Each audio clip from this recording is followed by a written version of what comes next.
inside. The old gods granted me a vision of the way to change reality. In the shadows creeping, can't rest your weary head. No time for you to sleep now, or evil it will spread. So gather all your friends and listen to my tale. Adventure story shaping magic and the veil. Dragons, devils, demons, and creatures that I fear, and heroes of the north. Just please don't be scared. The heroes are the monsters to the enemy. It all depends upon the way that you proceed. Original GM, we're here to set you free. Come join in the adventure. Who you wanna be?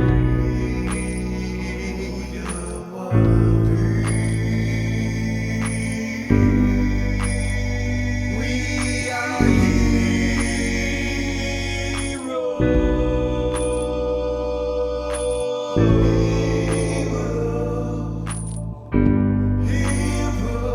We are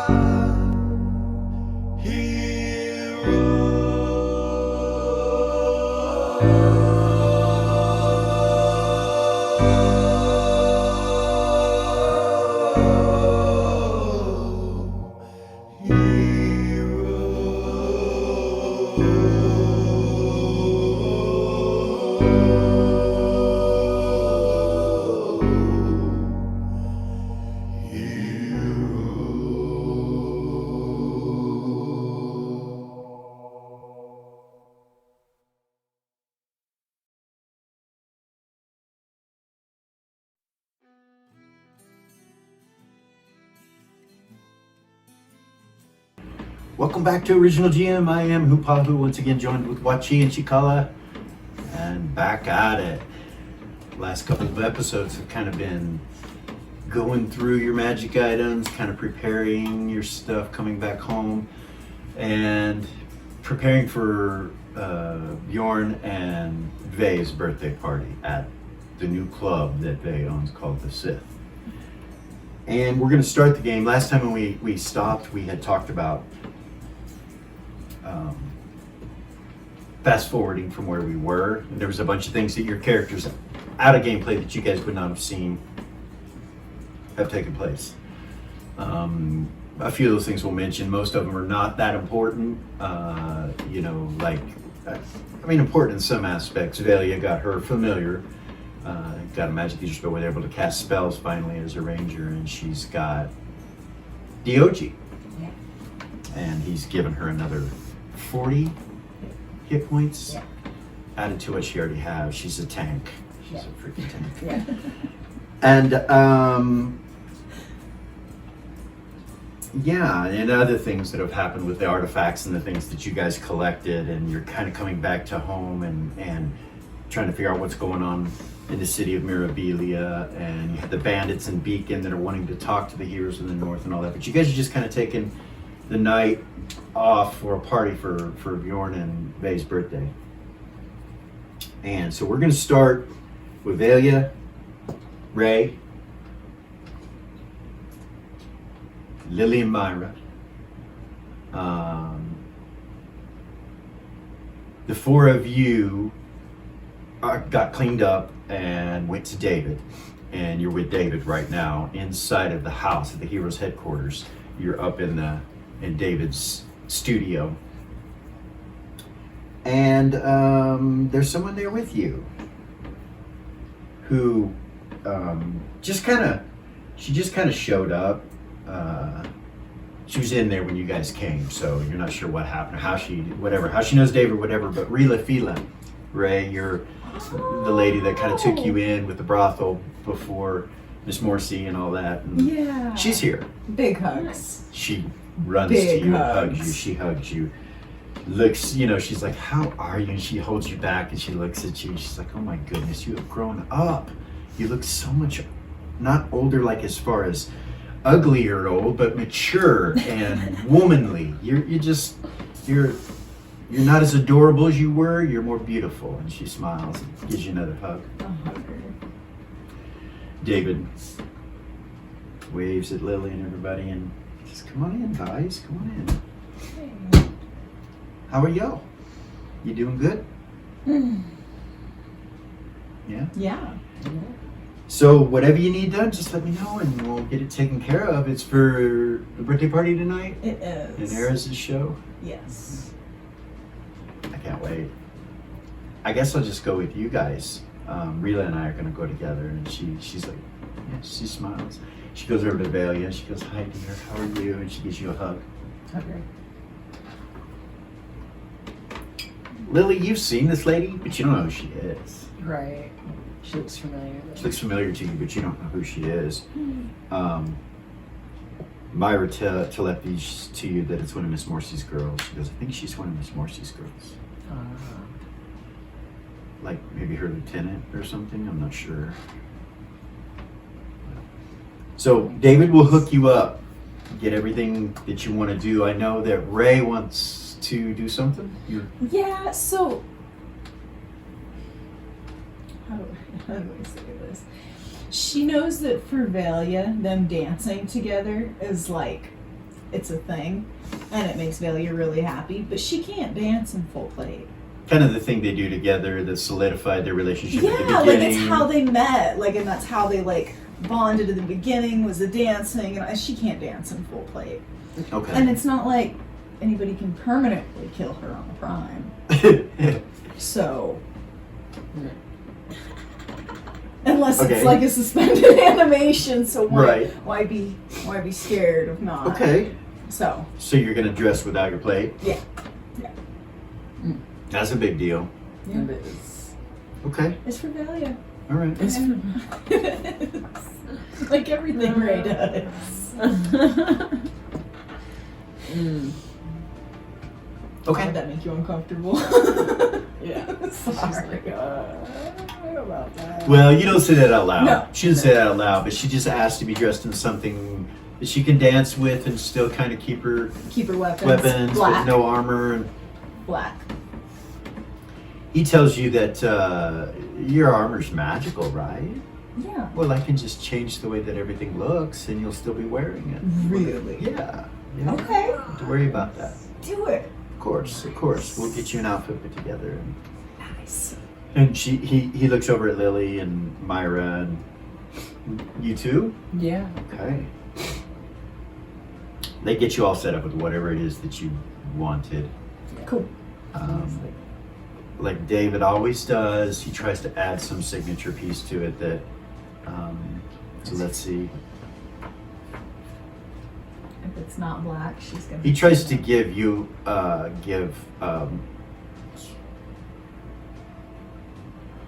he tries to give Ray an eye patch. No. She's like, no. He takes it away. Can't see. Yeah. Yeah, both eyes. He does silly things like that, you know, little things. Like that, arrows in the top hat. yeah, that most people always say no to, you know, Mhm. some flamboyant thing that, you know, a pink boa for Lily after he puts her outfit together, and she's like, no, David. You know, that kind of thing. He keeps trying, you know, over and over. He tries to give Myra bright pink gloves. And she just kind of looks at him for a second and then looks over at you like, did he really? Did he really just do that? And then she looks back at him. She goes, no, pink's not my color. Unless I'm in the bedroom. And he's like, okay. Well then. Black? And she goes, yeah, let's try black. He's like, okay. He starts to dress her, and she very adamantly goes masculine. Like, he keeps trying to make her feminine, and she starts to get pissed, and at that point she tells him, don't ever do that again. I don't ever want to look feminine unless I want to look feminine, and I don't. So, and he's like, oh, okay. He's like, you have all the right curves in all the right places. It's base, I tell you. got it. And she's like, yes, but I want to look different than you're trying to dress me. And so you guys get that all figured out. Yeah. Everybody gets whatever outfit that they want to get on and makeup and the whole 9 yards. All that. And then you guys collect things together And go. and you head to the Sith. Yes. All right, when you walk out of the hero's headquarters, it's night. The ambience atmosphere has changed to a night setting within the undercity of Mirabilia. And you walk from the hero's headquarters, a nice little jaunt, and you can look around and see that there are torches lit up in certain spots all through the park. And they don't look like flame, they look like magical torches that are putting an ambience, like a red glow, all over the park area and the pond. And you see the Sith, and you can see from where you're at the sign blinking. It comes in, fades in real bright in bright red letters. It says the Sith, and then it fades out and goes away, and you can't see it. And then it comes back again, and it just keeps doing it like a heartbeat. It's doing that. And you see torches, magical torches lined up out the front door with a huge line of people. It goes all the way into the park. And you see that people are setting up tents like they did at the last party.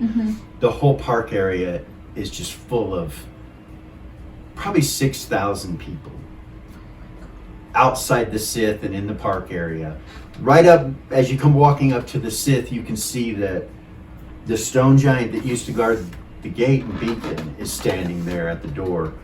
And you see Big Brock, which is Jamal's oldest son, standing there as well, kind of with his arms crossed like a bouncer or cooler. You know, he's just kind of standing looking around. There's a crowd full of people, and it looks like they are letting people into the outside area. If you look at the map there, you'll see that there are tables set up that go along the outside of the Sith. And there's a balcony as well above that goes out, and there's all these tables, all these patrons, people, and they're lining them up one at a time, going to 1 or 2 or 3 people at a time get to go in. Doesn't look like anybody's going in the main entrance though. When you guys start walking up, Brock smiles and walks over and unhooks the thing to let you into the doorway, to let you into the Sith. He nods at you. Good to see you. Greetings. Welcome to the Sith. Welcome to Bjorn. Is that how you say it? Bjorn and Vay's birthday party. Sith brothers, I guess. It's My brothers. yes, your brothers. Welcome. Come on in. And he opens the door. So when you walk in, there's a lot going on. We're gonna take it one step at a time. If you look at the graphic up there, you will see that I'm gonna give you an overview. There's 26 spots or 26 locations within this room that I have numbers starting at 0 at the top up here, and they go around all the way to the center of the room. As soon as you walk in the door, immediately you are greeted by Dalmar and Hargrave standing up against the wall, kind of with his arms crossed. They look like bouncer types. Tatalda's brother, Dalmar. He's standing there with his purple, piercing eyes, and he just smiles at you guys. He's like, "Oh, it's so good to see you." He walks up and gives you hugs. Lily and Myra. Okay. Ray, you and Bill, you don't know who this guy is. Okay. You've never met him before. Greetings, my friend. You look good, Lily. You look good. You know, he's like so he hugs you. Oh, whoa. He's supposed to hug you. Whoa. You stopping? Yeah. Okay. Oh, I forgot. Oh, that's gonna be difficult. Oh wait, yeah. You let. No, you didn't. Never mind. Yeah. Go ahead. I have some stuff going on, and I have to refrain from physical contact for a little bit. As you're talking to him, you feel eyes upon you, and you guys just kind of glance and look, and like the whole bar is full of people, probably close to 100 people in here. You see Vay behind the bar as you're talking to him, but one thing you notice, the reason I interrupted you is right here on the map, right here at table 12. There are 7 dwarfs, and It's interesting, the number 7. There's 7 dwarves, and they look at you, and they all look powerful. Like, you turn and look at them, and they're staring at you, Lily. No one else. All of their eyes are on you, like. And you're talking to him. Anyway. Refrain from physical contact. I understand. Things happen. Air hugs. Air hugs to you as well. He says, as the drow do it, and he gives you a drow symbol of peace. He holds both hands down to his side like this, open palms to you, and kind of nods. Do it back to him.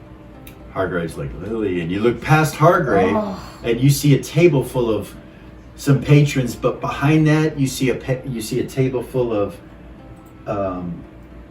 these guys right here. You see Lord Vilk. Oh my goodness. You see Jet, Oh my Valia's father. goodness. You see Bear. Oh.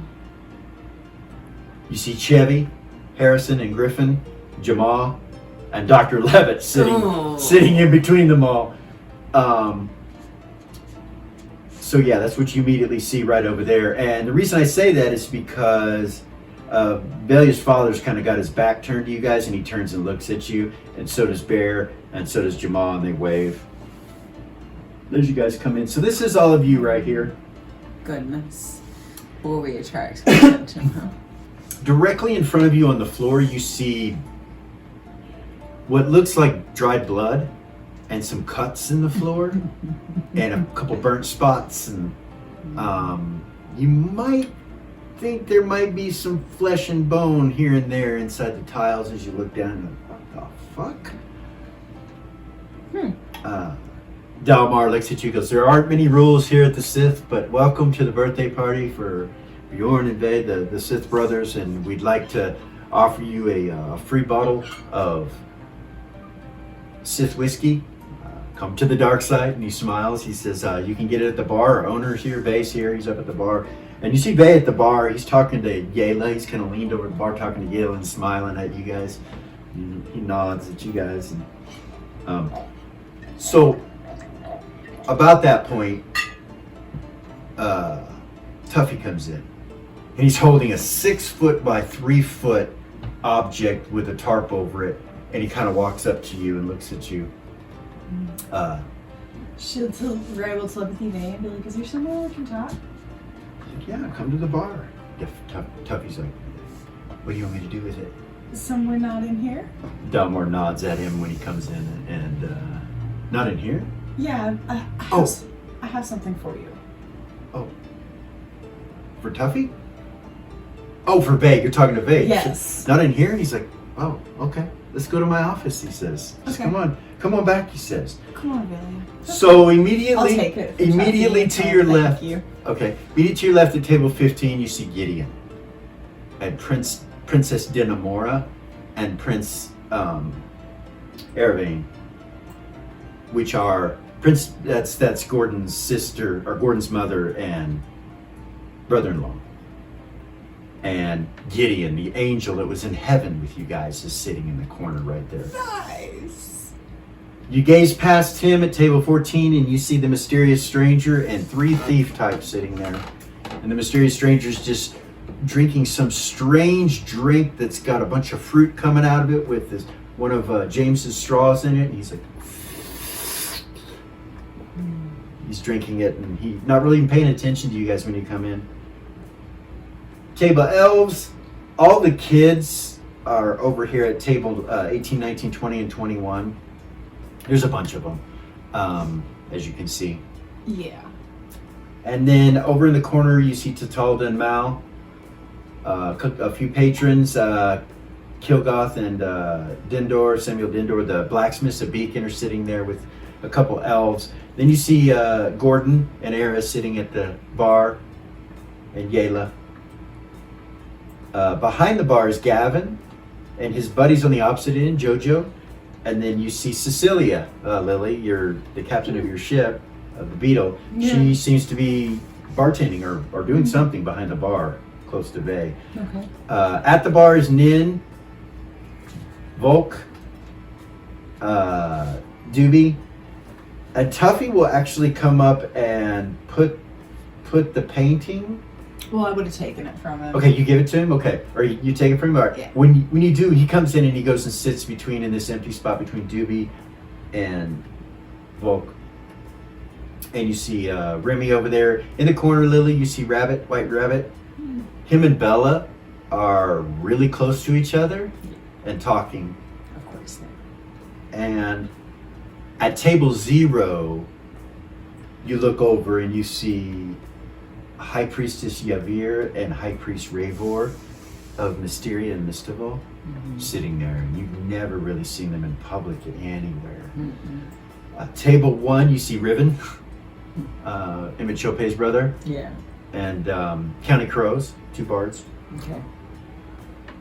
And then a powerhouse table. At table 4, you see Queen Yappa, Windcatcher of the Wood Elves. You see Jade. You see Countess Beatrix Roth. You see Ray's mother, Isabella. You see Durza. You see your mom, Bella. And you see Miss Morsi. Goodness. Yeah, all sitting at the same table. Good. And then you look over and you see some bards and a couple mages sitting at a table. You don't really recognize them. Another table of some dwarves is the Master King Ironforge, or Ironfire, is sitting next to Hedda with Gorgain. That's new. It is. And Hedda doesn't like dwarves. another dwarf sitting next to the king that you've seen before, part of the council, the Black and Cold Flame, Master Black and Cold Flame. Okay. And then Master Gamblin Thin Song is there, who's a bard. He's that dwarven bard. And sitting at the table with them is Morsel. You're just like, what the fuck? It's a very strange combination of people sitting there together. At table 7, you see St. James Knights, and you see Lord Gower sitting there, which is the main knight of the Temple of St. James, or the Church The of one St. we were James. dealing with. The one you've been dealing with for years. Yeah. And that's pretty much. Oh, down here on their what looks like maybe their first date or one of their. You're not sure how many dates they've been on. You've been gone, but probably their first date is Dusty and Lucy. And then over here, I'm gonna go Bjorn. You see Bjorn there. You see Princess Denamora, the younger, the younger sister of Princess Denamora. County Crow's daughter, Remy's sister. You see Eris, the younger Eris, and some of the other children that you don't know all of them. Benny's there, Elizabeth's there. You do see Dr. Leva's son. Yeah, and so that's pretty much the overview. Bethany is down here bartending down by Tatalda and them. So it looks like there's like 4 bartenders, or maybe 5 if you include Vay, but you don't really include him. But there's like a lot of them there. There's doors going out of this place. One is behind Bella, and one is behind Tatalda. There's no other exits that you can see except for behind the bar. There's a door on each side, on each corner, and yeah. So Vay said to go to his office. yeah, Vay's like, just come to my office, and he goes down south on the map, down here. Yeah. Opens up a little thing on the bar for you to walk in. Nice. She will. She'll take Velia with her though. Okay, and the painting? Yeah. Okay. All right, he takes you this way. You come down here, all the way around this corner and into his office area where you see this gigantic round table with a little pit with a fire and some pillows, and then a arched doorway that comes into the place and also goes into this little office. And he takes you into this little office here. There's a fireplace and everything, and you see a couple bookshelves. When you walk in there, roll an observation or two.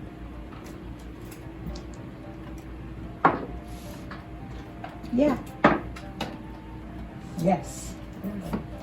Down here, located right by this, what looks like a wardrobe or armoire or something against the wall. See blood on the floor and partially going into that, but the doors are closed. So like, come on in. And he looks down at it and he's like, shakes his head. Sorry, he says. You're good. It's for me and Velia. Happy birthday. Happy birthday. It's not. It's still wrapped. He smiles. What the fuck is this? And he Open it. takes it from me. He's like, is this a painting? Open it. Shit. He starts opening it up. I'm gonna kind of stand next to him so I can see it. Okay. It's amazing. It's a 6 foot by 3 foot realistic oil painting of the Heroes of the North and the Twinks of Beacon. In this picture, you see dragon heads in the mist in the background behind everything. Looks like there might be a lich somewhere in there. As you're looking at it, you're like, is that's patient X, you think to yourself as you look at it. Various other things. The more you look at it, the more you see. This thing has so many layers to it. He's stunned. He just leans it up against the chairs and just steps back and looks at it. He's like, oh my God. Wow. Touch, sis. Thanks. That's beautiful. That is so kind of you. I'm glad you like it. You want something? Is something going on? No, it's just your birthday. Okay. He walks over and I like, want something. She'll hug him. he looks like he's gonna hug you and he's like, not sure how, and then you hug him, so he hugs you back. He says, thank you, Velia. Give Velia a hug too. Meanwhile, Lily, you and Myra, when you look in the bar, you'll see, let me zoom down here a little bit, because Rila and David, they go to the bar. Yeah. Okay. They go over here and sit next to Yayla. Right there, the open spots on the bar. Nice. And Lily would blow Hargraves a. okay, You say hi. he She's. nods at you like a military, like he's working. Yeah, Kind of I know. nods and smiles and looks around. You think to yourself, what Faye's done? Like, you're like, what the fuck, man? All these people in the same He's done place. hired my fucking men. What the hell? He's got my Yeah. pilot. He's got my Yeah. Hargraves. My Hargrave. Fuck. What the fuck is going on? You're like, holy shit. What the hell? Hargrave was our very first henchman. Yeah. Yeah. Okay, so, where do you go, Lily? You and Myra? Over by Arrows and Gordon? Gordon. Right here? Yep. Sit at the Hi, bar. beautiful. Hey, you. Gordon smiles at you guys. Gavin comes up and he's like, he puts 2 bottles out. Beautiful looking bottles. You recognize it, Mm-hmm. from heaven. Right. You look at it and you know what it is. When you look at it, you're like, that's the nectar of the gods. We're gonna pass on that for now. Oh yeah, well it's a free bottle. Please take it home with you. He said. Okay. That's beautiful. Thank you. And you look around and you see everybody. Looks like everybody's got a free bottle sitting on the table, Nice. and they're all drinking it. It's fucking smart. This is a smart boy. This one. A couple of glasses of elven wine, please. Sure thing. And he, Gavin, starts to go grab a bottle and comes back, and you can tell he has bartended before. He knows what he's doing. He does it nicely and quickly, and all the right things. Nice.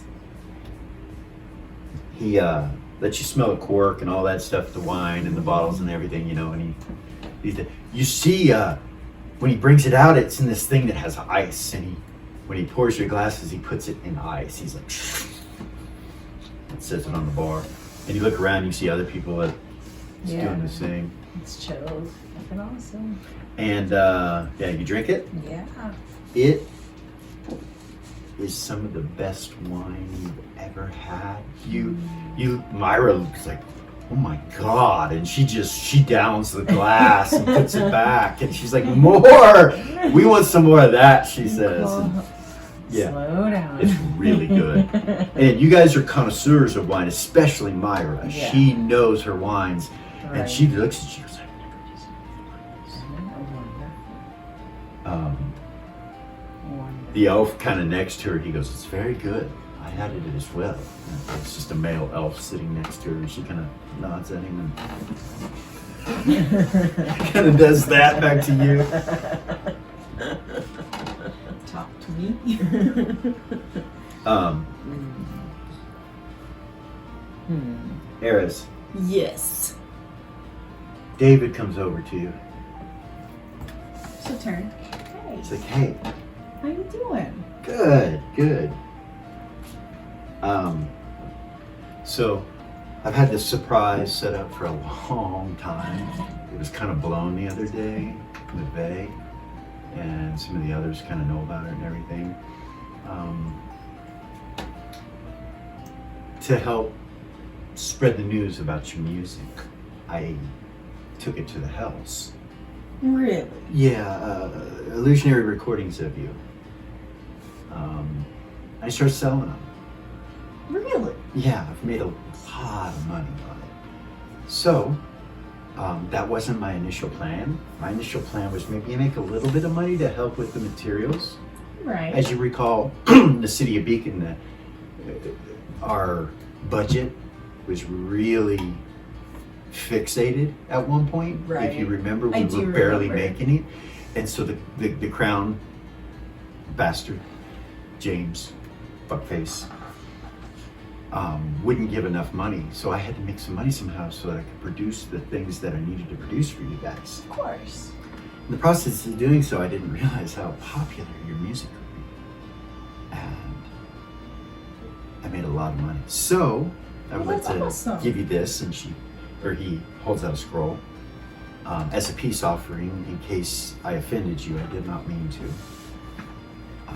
It's a scroll, She'll look at it. right? She'll be like, no Okay. offense, David, of course. Um, You're my friend. She'll look at it. There's about 20 million gold pieces in the bank that is yours. It has your name on it. She'll look at him. That was awfully sweet of you. I took some of it. Of course. Some of it was spent, other things, but I just want you to know that if I broke your trust or something happened, I'm sorry. I didn't really want it to happen that way. I appreciate you getting my music out there. Lily, you can hear this. You're right there, and so can Myra. Yeah, and actually, Lily has not trusted David since the work heap thing. And so when he walked up and started talking, she would be trying to listen to his Everything he's saying. Not only what he's saying, but with the new. Oh, you're gonna use the crown? Yeah, What fuck he's yeah. thinking. She's tired of being fucked over, Okay. and she doesn't trust him after that Aeon Zool incident. Where we found out he was part of the cult of the dragon the whole time. Yeah. Yeah. So Yayla, Gavin, Gordon, Erez, Myra.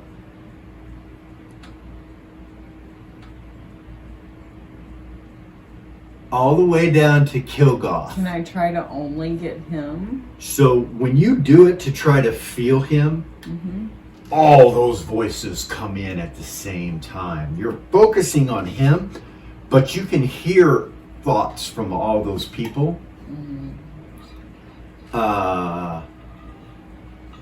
Because you are so close to Myra, hers is really the only other one that you can make out without concentrating on it. And she's like, "This wine is fucking good. I gotta get some of this for the house." She's thinking to herself. David's thinking, so if you're doing it the whole time, this is what he's thinking when he walks up. He's thinking, "Great, Lily and them are sitting there. They're going to, I hope they don't mess this up. I hope she takes my apology. I mean, for fuck's sake, I had no idea it was going to take off like it did." He's thinking to himself. And then he walks up and he starts talking to her. He's being truthful with what he's saying. When he says, "I took a little," you hear in his head 20 million gold pieces. He took half of it, Yeah. but he doesn't say that. So that's- Aries don't care. and Eris don't care, but it doesn't matter. You know, you hear that. Yeah. That's not You why she's can't get listening. Gordon. When you try, you realize She that wouldn't. the ghost, like Yeah. it's not. Well, not that you Well, try. he You threw you up do a it in an mind area. bar earlier. Right, so it's still She there, and wouldn't. you feel that mind bar. Okay. That's what I mean by it. Is you feel that mind bar.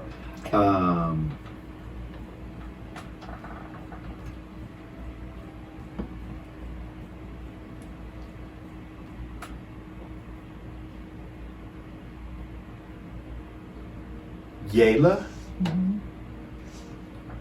The only reason you pick her up and start to make sense of it, and it's after, because this is happening as he's talking. Yeah.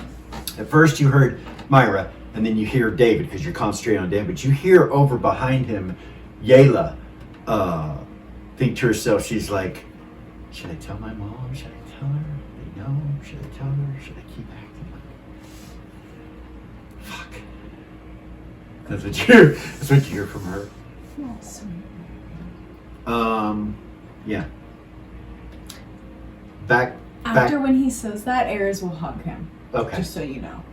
He She'll give hugs him you. a hug. He hugs you, and he says, "Please accept my apology if I've offended you in any way." You're okay. I totally understand.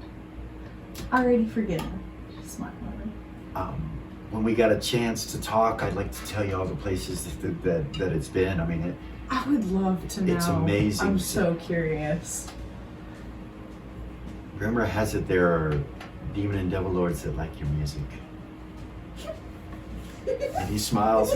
He kind of turns and goes back over to where he was sitting over there before, next to Rima and Yela. Nice. Okay. You see Jamal's signature on the scroll and everything. It's Black Bank. You know, it's Legit. Shit. She'll put it in her bag.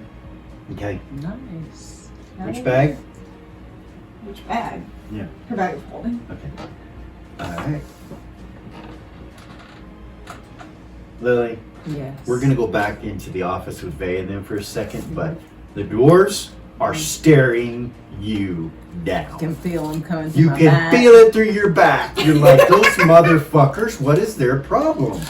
Like, you can feel them, you know what I mean? Like, coming down on you almost. Then you see little Eras come out and come up to Eras, or come up to Mac and them. She goes over where they're at over here. I didn't mention that. Mac and Falcon and Jeffrey are all sitting up by the stage. She goes up by them.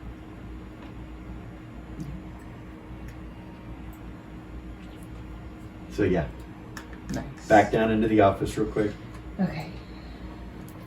Vay thanks you guys. He's like, I'm hanging this up behind the fucking bar. Nice. So what do you think of the place? I've got to. You want me to show you around, give you a tour, or you just? Yeah. Yeah? Sure. Hell I mean, yeah. there's- It's beautiful. We should probably Lots of people out there, man. hurry because there's a lot of people out there for the birthday Yeah. party, and I'm sure Eras and them are going to be playing pretty soon. But Well, if you wanna well, wait there's to show no us around. there's no access to any of it from here. We'd have to go back through the bar. Oh, Let's okay. just wait. Well, let's just wait then. Okay. We'll just go hang out. He's like, there's a table over there if you want a table 3. He says, Okay. and Yeah. everybody's drinking the whiskey. He says. We'll go get some whiskey and go chill. Nice. I need to give an announcement anyway, you know. Mm-hmm. Thank everybody for coming and blah, blah, blah, all that stuff. Big Arrows will go over there with little Arrows up to where Mac and Falcon and all them are. Okay. Does she still have wings? No, she would have taken them down before she walked in the bar. Okay. You feel me? Yeah. She's not trying to, you know. She's not. Yeah. So Velia and Ray are going to go to table 3. Ray will walk up in between Yayla and Gordon as they're walking that way and get a bottle of some whiskey and some cups. Who will, Ray? Yeah. Okay. Alrighty. He gives you, yeah, I give you one. Get them some drinks. And go sit down at the table. So there's no chairs at that table, and your daughter's standing right there, kind of. Nice. Vay goes to that. You guys, where you guys want to sit exactly at table 3? Right there's fine. By Doobie. Yeah, That? Yep. Or like this? My little Doobie friend. Yeah. Where she was. Unless that's where you were gonna sit. That? Good. That works. Okay. Your mama looks over at you. Both Lily's mom, when you walked in, she looked over at you and nodded, of course, and your mama. Great.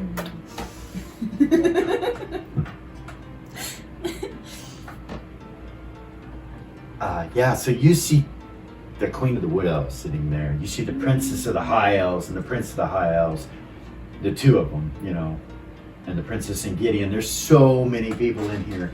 Place is crazy packed. We know most of them. Yeah, you know most of the people that are here, so It's pretty cool. that'll kind of give you an idea right there. Might be harder to see, but if you need me to zoom in, I can in any spot. They will go behind the bar and hang up the painting Nice. back behind the bar on the wall. And step back and look at it and smile. So you guys see it. Lily, Erez, Myra, Gordon, all you guys, you're like, what the fuck? When you look at it, it's fucking amazing. It's an amazing painting. So it's 6 foot by 6 3 foot? foot by 3 foot. Wow. Gigantic. Lily overheard Ray trying to figure out what to get Vay and them all settling on the painting. too. Yeah. That's Yeah, it's what pretty was cool. So Vay goes to the stage and asks for everybody's attention. You see him hit a glass, like ting, ting, ting, ting. Everybody kind of turns and looks at him. He says, "Thank you all for coming this evening. Bjorn, will you come over here? Come over here with me on stage." Oh boy. Guys, this is my twin brother, Bjorn. And everybody kind of, some people know, but some people are like, what the fuck? He has a twin brother. They kind of like, what the hell? Bjorn kind of comes out and he looks sharp. He's got a half cloak that you had, you know, for his birthday present. His outfit is fucking amazing. And he comes walking up and comes up on stage. You see Vay kind of put his arm around him. He's like, you know, we were born at the same time, but I'm kind of the older brother, the big brother. And he says, isn't that right? He looks at Bjorn, kind of nods like that. He's like, he's been more into the softer things than me usually, but we both got great taste, I'd say. He says, welcome to the Sith. Welcome to the Sith Brothers birthday party. I'd like to thank you all for coming. Before you leave, everyone gets a free bottle of our whiskey. I want you guys to try it, whether you buy it in the future or not, doesn't matter. I want you all to get a taste of it and see what kind of fine, dark whiskey the Sith Brothers have made. Now, we've gone through some great lengths to find the best of the best, and I believe that's it. Now, whether it's that or the wine that you purchased this evening or whatever it is that you might get this evening, it's all the best of the best of the best for the opening, for the grand opening, and further. For the rest of the time, no matter how long this bar is open, we will not serve any well-type alcohols or anything on the. This is an establishment where you can come in and know that you're going to have the best of the best every time you come. So there is a rule: if there's a problem, there's a fight, something of that nature, it takes place over there in the center. You can see the area where there's already been some blood and bone, some slashes on the floor. That's where any kind of altercation takes place, and it must be agreed upon by the two individuals. If it's not, something else happens. I have bouncers and various others within the club that will take care of you. Shit, the very wood itself here might take care of you. So please, let's have a good time. Let's not have any altercations unless you would like to. It's up to you.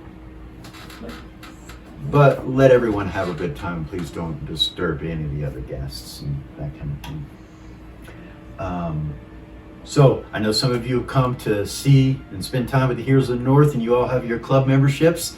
He kind of looks around. He's like, and I appreciate that all of you showed up. There weren't many on the list that didn't. And so this is a question and answer sort of setting, a get to know, a meet and greet. So please feel free to ask questions of any of the Heroes of the North, and have a good time this evening.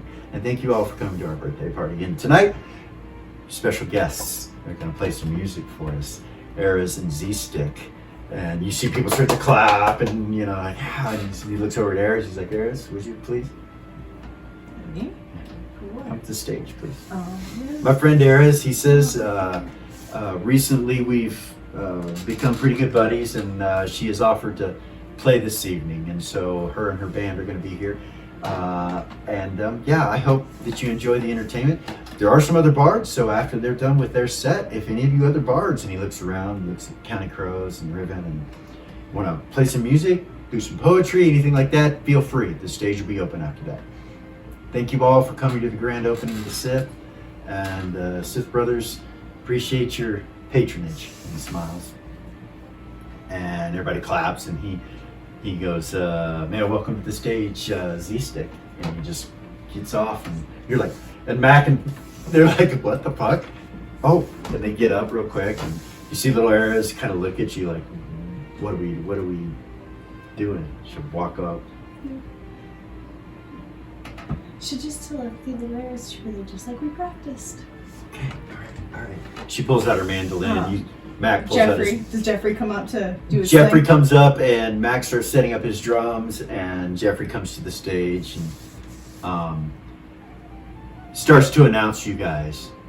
Do his thing that He he says, always the other does. day, good people, the other day, when I was hearing stories of heaven, I heard the most curious of things. I was told that while walking through heaven, they came upon a dog. And I believe that it was Gorgain that said, and everybody kind of, and Gorgain's like, Gorgain that said, when he saw the dog licking himself inappropriately, he said, "Man, I wished I could do that." And I hear that Mal replied to him, "Don't you think you ought to ask the dog first?" And you hear everybody just laugh and start cracking up. You see Gorgain go, he kind of growls a little bit, looks over at Jeffrey, and Jeffrey goes, but yeah, let's move on to the show before Gorgain smacks the shit out of me on stage. Everyone, may I welcome for your enjoyment, Eras and Z-Stick. And everybody starts clapping, and he goes off stage. Gorgain just looks at him like, Oh boy. and Yeah. your show starts. Nice. You start playing. Meanwhile, what are you guys doing? Lily, you and Myra?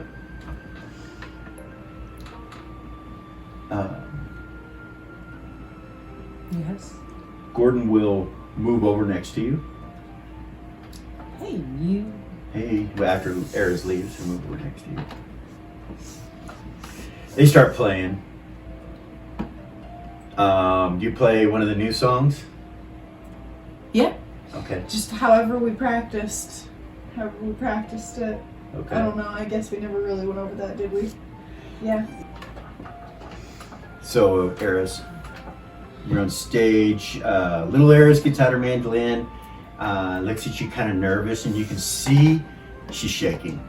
She's visibly shaking. You see County Crow's next to her, and he smiles at her, and he says, "Don't be scared to play that. Don't be scared of that instrument," he says to her. And she kind of smiles and looks at him and gets kind of bashful, and her cheeks kind of get real red. And Riven goes, "You've already got half of it done. The look." And he smiles at her, and she kind of blushes again, and they both kind of look over at you. She'll smile at them. She'll telepathy her, and she'll be like, "Just like we practiced, okay?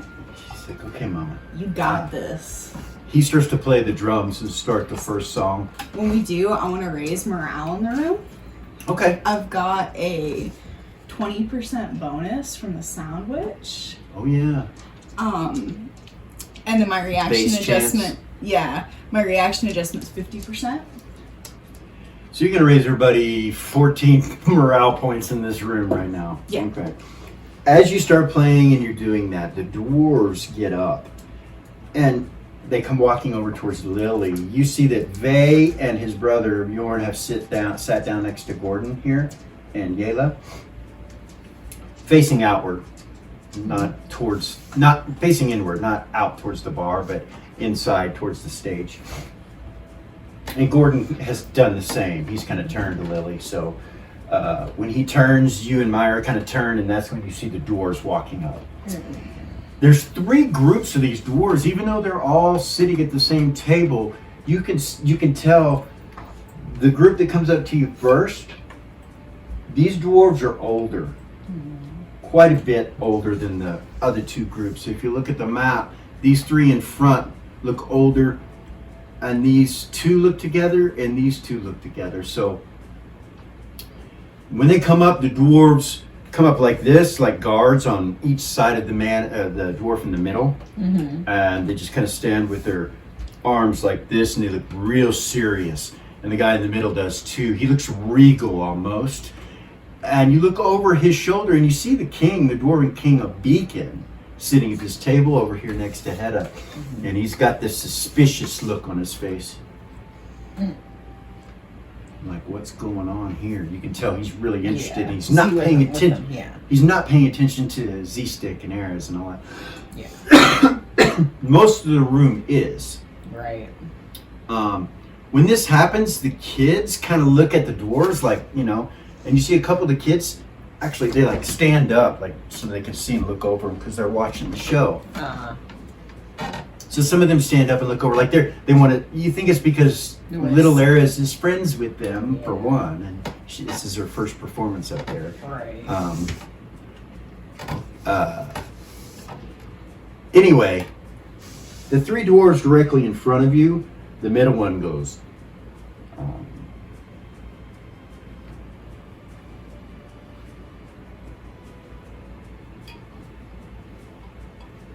Greetings. I am Regent Ulcer of Twin Cities.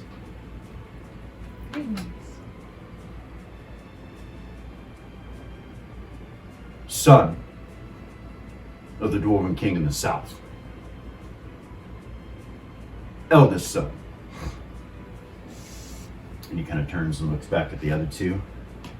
And you can tell they're younger. And he says, we have come all the way from the south, not only to celebrate in the birthdays, and he looks over at Vay and Bjorn. He says, but also because we wish to have political discourse with your most excellent of diplomats, Lily Thistlebriar. He turns and looks at you. Greetings. We come in peace with you in the city of Mirabilia. Welcome. He kind of turns and looks back over his shoulder, and the other 2 are just kind of standing there like this, like, get it over with, whatever you're doing. And in the background, the music's playing, so not a lot of people can hear what's going on right now. People are drinking, they're doing different things. It's not, really, it's just you, Myra and Gordon, and Vay, and Bjorn, who's sitting there, and the elves next to you, and Gavin on the other side of the bar, maybe Vorsel, and the king, the Dwarven King, which is all sitting with Head and Gorgain, who are right there by you, watching what's going on, everything that's happening. All those dwarves that are sitting at that table are looking at Ares' band, except for the king and Hedda. These other 2, they're looking over at Ares. Vorsel's looking at Ares too. He says to you,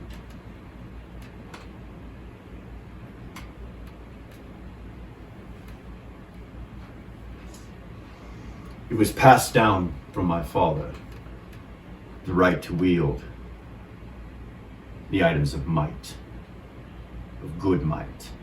The Dwarven Kingdom hath lost the crown, the rod. But I possess the scepter.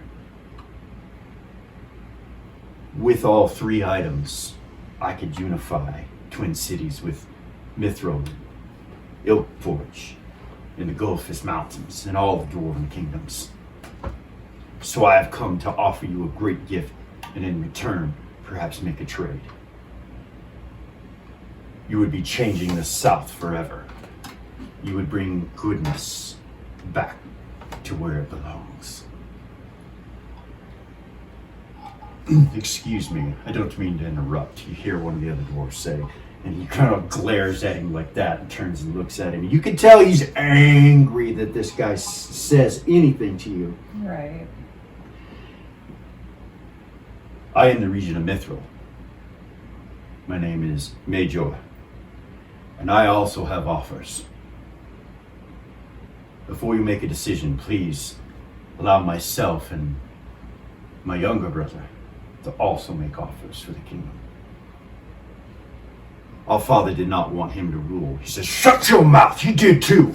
And the other dwarf says, "No, he did not." And then these dwarves start to get in this little argument. You see them all kind of, the three groups of them kind of face off, yelling and screaming at each other. As you see what's going on as you're playing, you see a couple of the people like, "What the hell?" And they kind of turn to look back. And they're outside of my... They are. You do see Dr. Levitt come walking this way as this is going on. Younger Era's kind of looks at you and she looks nervous and she's like, "What's going on?" You know, like you can tell she's confused at what's happening and you're not sure what's really going on. You just see a bunch of dwarves over there.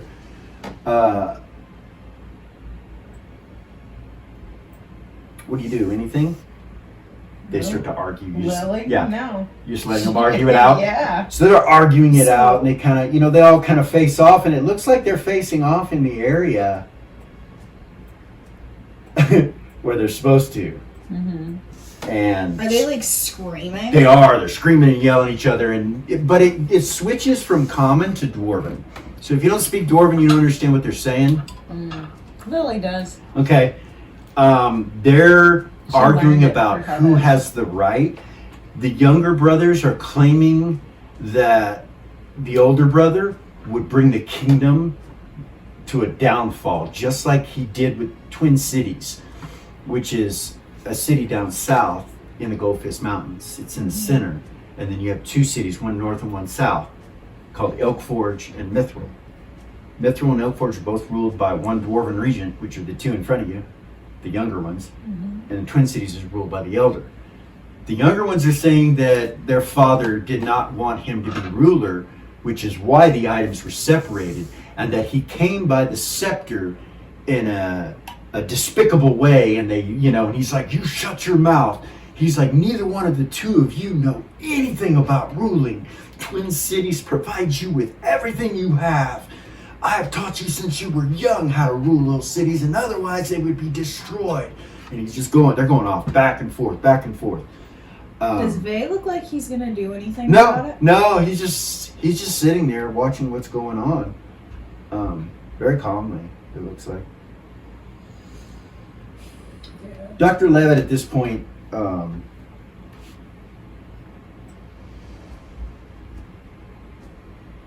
moves to about right there.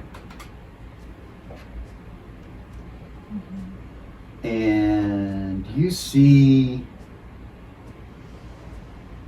Vorsel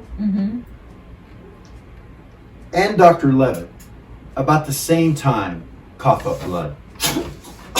Dr. Levitt stops walking and he's like, he does that, and you see Vorsel do it too, and then she teleports. You see her just leave. Across the bar, you start to see things happen. Over here on this side, Elizabeth stands up and kind of falls back into this table right here, and you see she's got blood. Elizabeth Roth, Beatrix's daughter. She has blood coming down her mouth. About that point, you see Beatrix stand up and kind of stumble over this way. Same with her. She teleports.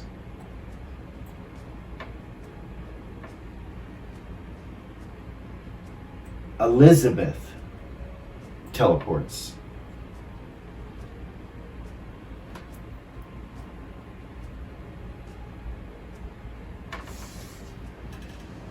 And I apologize.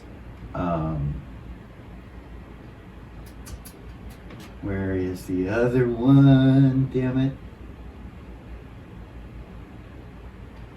This professor right here, Professor Roto, she stands up and coughs up blood and then teleports as well. So 3 people teleport out of here. Dr. Levitt kind of stumbles a little bit and is looking at the blood standing right there. The dwarves are still arguing, but you see this happening and he's like,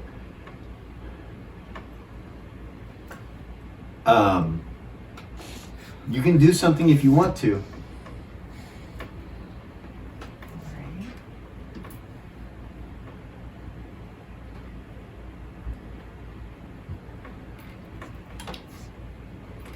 So Dr. Levitt at that point just kind of smiles a little bit, and you see the blood disappear off his hand and from his mouth, and he kind of stands back up straight. You see him turn and look right at Vay, narrow his eyes, and Vay goes, smiles at him.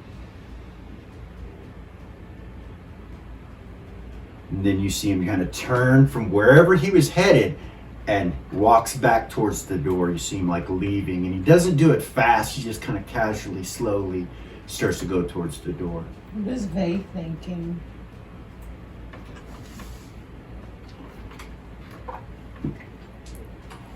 Serves you right, you fucking whelp. I will see you dead. You have been the scourge of my friends for so long. That's what he's thinking. Got you, didn't I, you bitch? That's what he's thinking to himself. Dr. Levitt kind of comes to the door and turns and looks at Vay and tips his hat like that and looks around and then leaves. You're still playing there as you see all this going on. You're still playing. He very casually leaves. And then Vay just kind of turns back around and hops over the bar, behind the bar.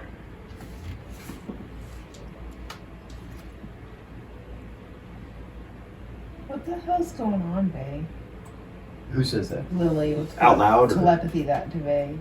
He turns and looks at you and telepathies to you, and he goes, he says, people seem to be getting sick, and all of them seem to be vampires. That's what he says to you in your head. No one really does it. There's a few people that notice there's something going on, but other than that, there's no reaction. The dwarves at this point have settled down a little bit. They start arguing a little bit of stuff. And the big one turns and looks back at Lily, the older one.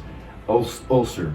Regent Ulcer. And he looks at him and he looks at you and he says, I apologize. Please forgive us. I suppose it is only fair that each of us give our offer to you. Not to claim or know that you will do anything at all, but I promise you what I offer will be greater than what they offer combined. And he smiles at you. And I will do good. And of course you will receive something of greatness in return. Something that will be more useful than what you have now. What is he thinking? You go to try to read him and you realize you can't. He has the scepter and it blocks it. You're like, And you feel the scepter now. When you think that and it blocks it, you feel it. And you look to his hip and you see this golden scepter sitting on his hip. Of good might. The third piece. The third piece, yeah. And you're aware that he's probably aware, and the other two, that you could do that. Yeah. Most likely. They don't seem to, I'm worried about it. Yeah, they don't seem, anyway, you can't read him. But the two next to him, his guards, you might be able to read, you don't know. Right.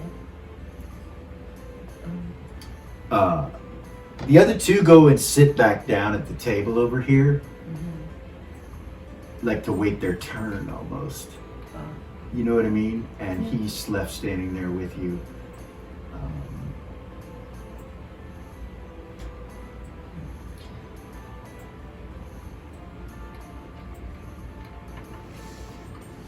Can we continue this conversation after the concert? Of course, he says. Turns and the guys go with him and he goes back to the table. Vay telepathies you in your head. He says,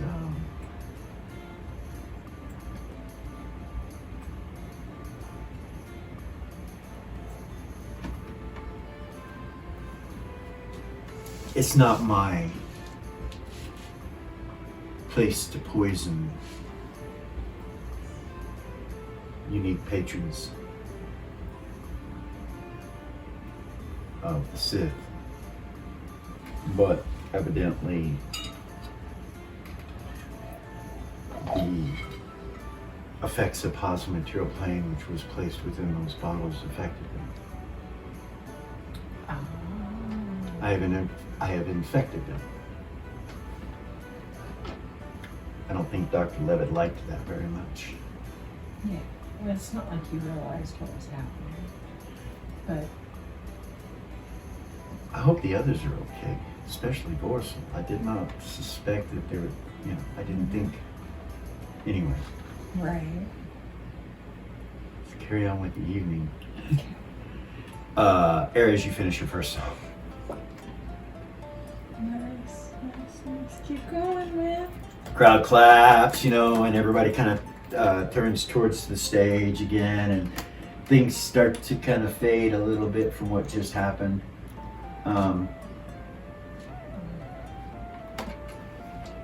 Head of telepathy to Lily. He's like, "Hey, love, Hey. you all right?" Yeah. I don't know.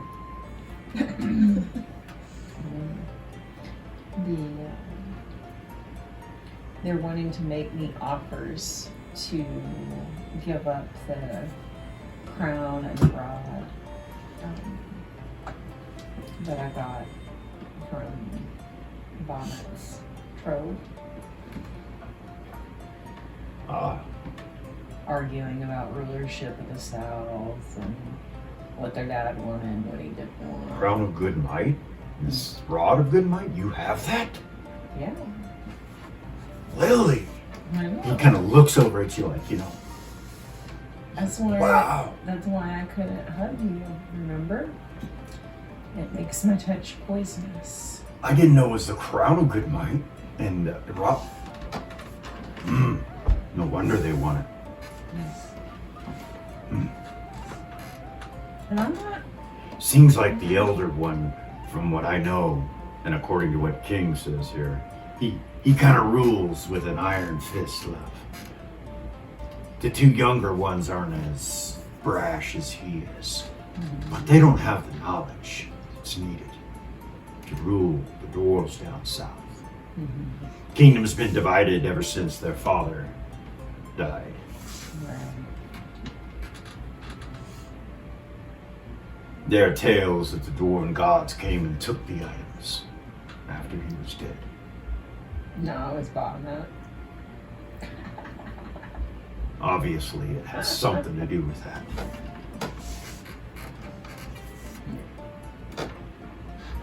Yeah, so I don't know. Again, more and more politics and bureaucracy and I don't know nothing for nothing. From I love. what those people. If you need me advice, just let me know. I'm here for you. Yeah, actually, can you guys sit in with me and listen when I meet with them here in a minute? Aye, that would be fine, love.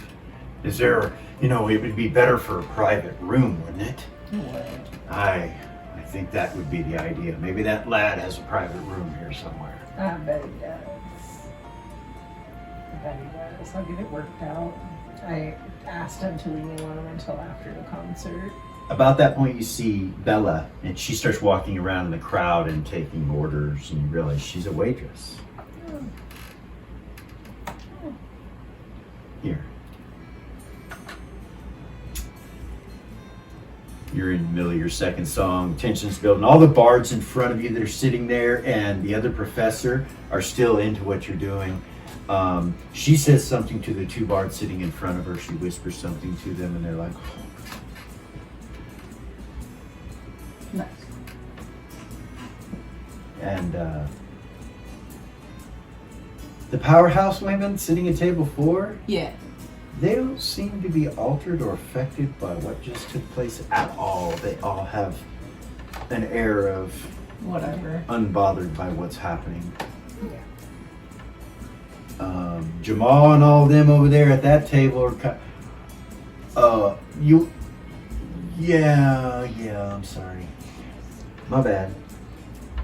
When you look over, you do not see Vilk or his daughter. They're both gone. You might have noticed that they just disappeared, just teleported, both of them.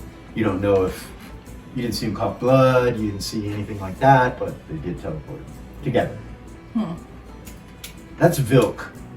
He's the one that was the Castilian. Yeah, you're like the one that dressed in black, that He was the one has the who- brewery.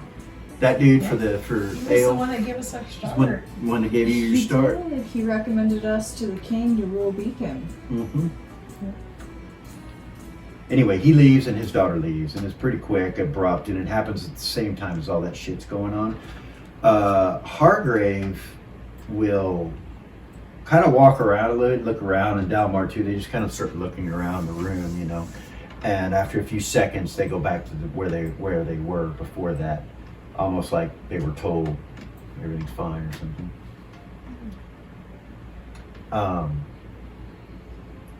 Nin and Volk are really listening to you, Ares, in your band. They're just like this, just Nice. eyes just glued onto you. Nice. So yeah. Lily with telepathy Bay. Yeah. Hey, Hey. do you have a room that I could take a meeting in after this concert? With jacuzzi or without? Without, God, without. Okay. Yeah, just go through the door over there by White Rabbit, he says, Okay. and your first right, and there'll be a room that you can go in there, have some couches and a fireplace and the fire pit and everything. We're adored in hell. Yeah. If you need Just the anything, will. you know, just let me know. Anybody here, you know, they all work for me, so they work for you too. So, you know, I know that some of your friends are here that you know real well and stuff. If you need help, you know, whatever. Yeah. Also, the rooms and the floors and the wood and everything that's been in the tower, it's all indestructible. Fire won't burn anything, so Nice. yeah. Nice. It's stained. It was magically created, so all the wood was stained with it. So yeah, pretty cool. That is really cool. They did a great job, didn't they? Yeah. It's beautiful in here. There's also a place to get rid of bodies in my office. It'll be the right wardrobe against the wall. Just open it. You'll see a black, poor-looking port. Just throw it in there. There's a body you need to get rid of. All right. Yeah. You never know. You never know, he says. Keep that in mind. Yeah, it'll leave no trace of anything. So, Okay. I mean, I prefer if you didn't do it with a live body. You know what I mean? That's pretty cruel. Yeah. Well, what is it? What's the portal? Void, destruction. Mm. Yeah, there'll be nothing left of them, Gotcha. including items. Oh, goodness. Yeah. It's a portal to the void. I figured you would know a thing or two about that. It's an inner plane. Did you know that? Yeah. Yeah. Void, no place to go. I want to go there. Yeah. Anyway, you know, for getting rid of shit, you know, like Alright. Dr. Levitt.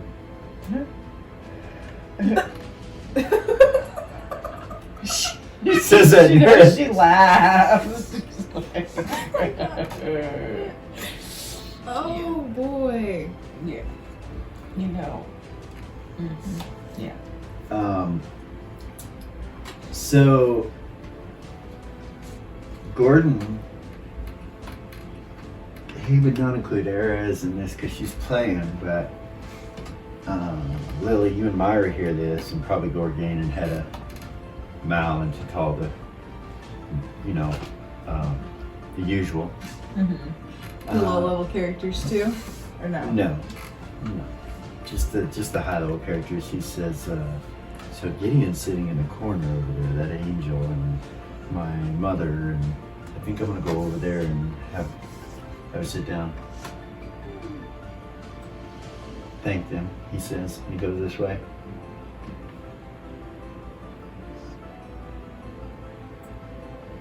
Over to the corner over there.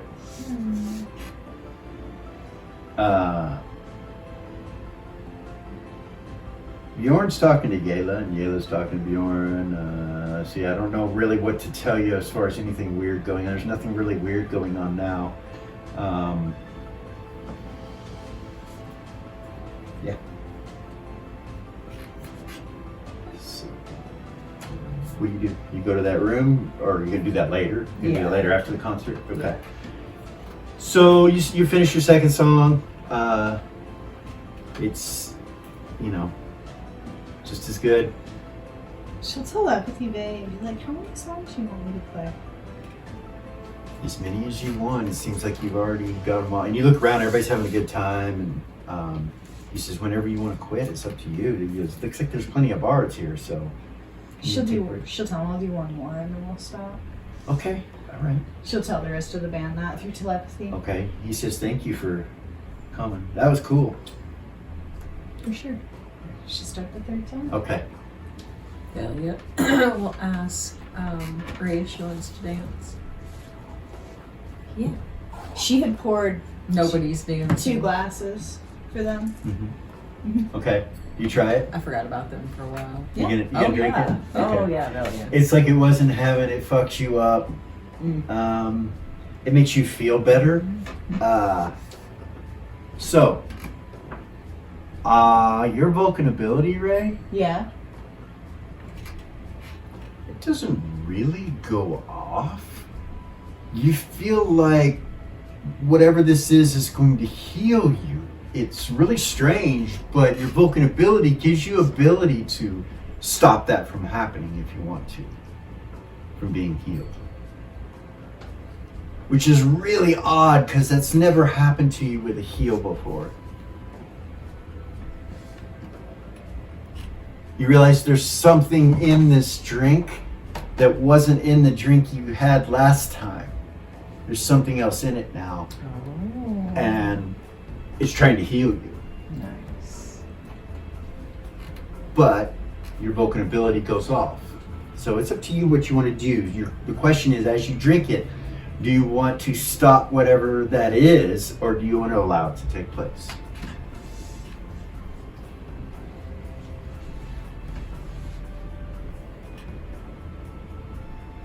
I know that's a hard question. Why would it go off if it would? Yeah, she would stop it. She would stop it. Okay. Just why would it go off? Because why So, would it go off? It doesn't affect you at all. Like the alcohol, the nectar of the gods doesn't do anything to you. It's pointless to drink it if you do that. So you do that and you realize. Right. Velia drinks it. You see her drink it. And other people, everybody around. You look around, you realize everybody's drinking this. It's really weird. What the hell? She kind of look over her shoulder at Vay and see if he's looking at her. Who's this Ray? Yeah. Right. She'd kind of just go sorry, like this and where's glance Ray? over. 3. Table 3. Oh, that's right.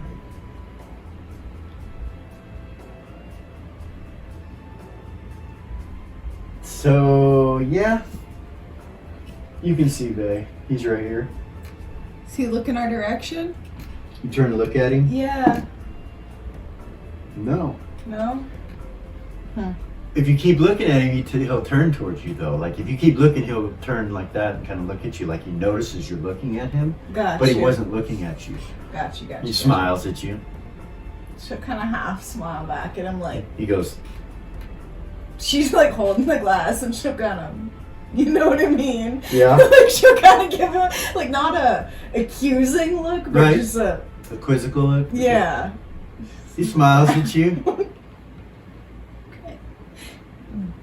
What's the facial expression? Just a smile? Mischievous. Yeah, I fucking knew it. Something. Mischievous. You know him well enough to know. It's Ray, right? So yeah, she knows him well enough to know he got a mischievous look on his face. Alright. And when you realize that and you give the expression of realizing that, he telepathies to you. No one will be harmed but vampires and undead. What's up? What's up? That stuff is potent, he says. Don't lie to me. Huh? Lie to your friends. Not me. Keep your mouth shut. It says in your head. Just keep your mouth shut. I'll give you a bottle that doesn't have that in it. Okay? Thank you. You see Bella stop and kind of walk past you and walk over to the bar, and he hands her a bottle, and she takes it and walks over to you. She's like, a new bottle? Thank you. She hands it to you. It's like that. Bella, you see all this happening, like her taking the bottle and bringing it back. She takes the other one, like takes it away. Oh. I'll tell you later. I'll tell you later. That was so not the time. All right, Aries, you finish your third song. There's a lot of clapping and stuff like that, and Nice.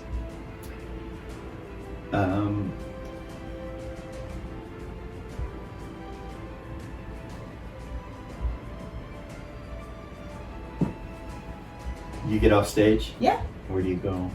Just right to that table right there. Yeah, that's fine. Okay. Yeah, Mac will sit over by Jamal. Falcon will kind of sit right there. Aries will sit down right here.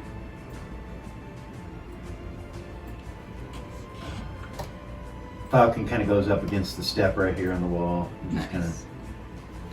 putting his instrument and stuff up. Cool. County Crows comes over, starts talking to you guys and telling you good job. It sounded really good. You guys are awesome, and just talking about the songs. He's like, so those were heaven songs and songs about. It's like, it's pretty cool. He starts asking you questions about your trip to heaven. County Crows does. He's like, Nice. what happened? What? Besides, he starts mentioning the song, different that. So you're having a conversation. Okay. And they wait. Nobody goes on stage right away. These two bards will come up, and you can tell they're pretty skilled. Yeah. Do I recognize him? And this dwarf too, Gambling Thin Song, comes up to you. All bards. All bards coming up. Do I recognize him? So The other two bards? I know who Gamlin Thin Song is. no, you've never seen these two bards before. Okay. Hold on.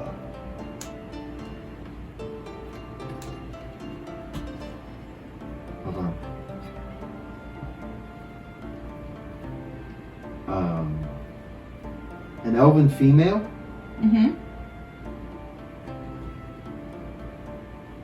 and that's the purple one. Okay. And the black bard, his skin is really white. He appears to be human. His skin is really white though. And when he comes up to you, his hood is up. But you do see a heart hanging out, so you can tell he's a bard. But when he looks at you, his eyes are those familiar demonic eyes that you've seen in hell and various places in your books and all this stuff. He looks Cambion. Oh, okay. And he kind of looks at you and looks shy, He's like that. He starts to say something. The elf says, "That was amazing." Thank you. Glad you guys enjoyed it.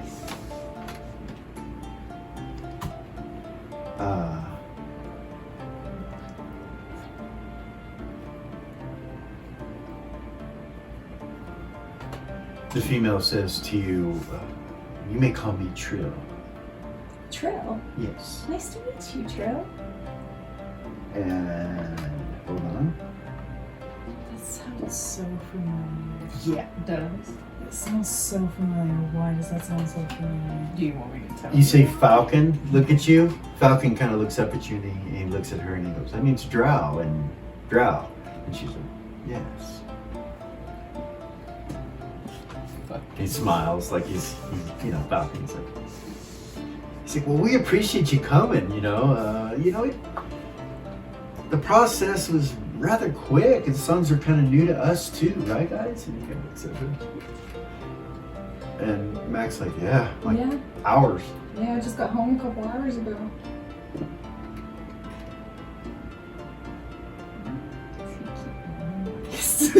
Huh? I'm like, why do you keep rolling dice?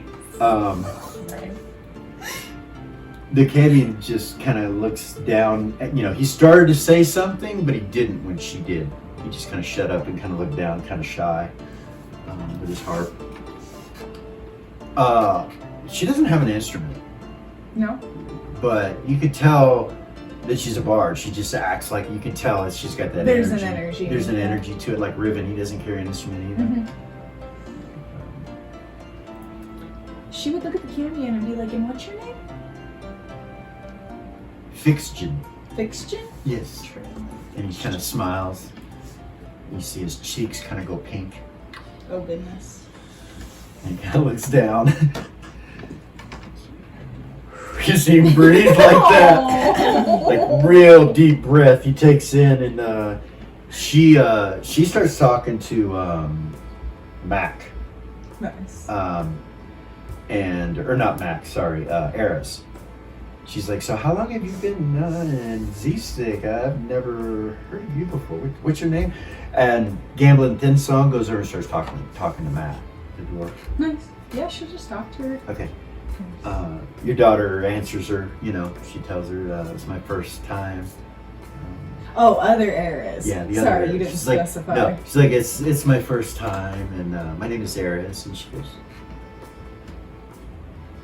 related? She goes, my sister, and she points, and you see her go, oh, I didn't know you had a sister. She goes, just a joke, it's my mama, and she's like, oh, well, you do look like sisters, she says, and smiles. She telepathies to you, Eris does. She goes, try to keep you in the young crowd, Mama.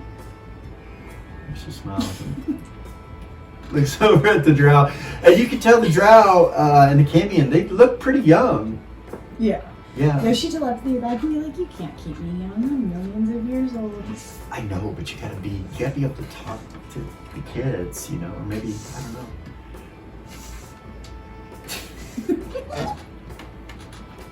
That's what she says.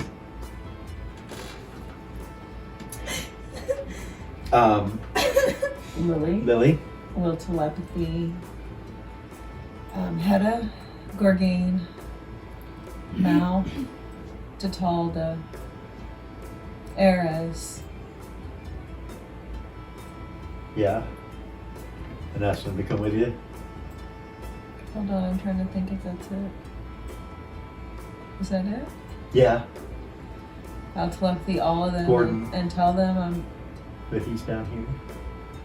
can I borrow your guys' skills for this meeting with these damn dwarves? Look, Hedda's got me saying damn dwarves. Yeah. She'll say that. He's like, of course, and he gets out. Gorgain will get out. And can you bring your friend, your king friend? Eris Ah. will turn to them and be like, I'm sorry, I have to excuse myself. It was so nice meeting you guys. No problem. It was nice meeting you too. She'll turn and walk Okay. towards Lily. All right. She has her Eris hands up. telepathies too. She says, thanks, Mom. You're welcome. Hey, Yeah. don't be leaving here with no weirdos. Oh, no. I Please be wouldn't. careful. I wouldn't. Where are you going when you leave? Back to the house? Yeah. Okay.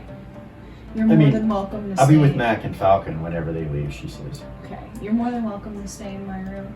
Okay. Cool. All right. So you'll notice this, Velia. All you guys will notice this. The dwarves and Lily and Hedda and Gorgon, all of them. As we're walking back there, Eris is going to invoke Detect Lie Okay. out of her mandolin. One round per level. Huh? 1 round per level. Okay. And she's also going to telepathy Mac and Falcon. Okay. And she'll be like, hey, Eris said she's leaving here with you guys tonight. All right. So make sure that happens, please. Yeah. Don't let anything happen to her. Of course not.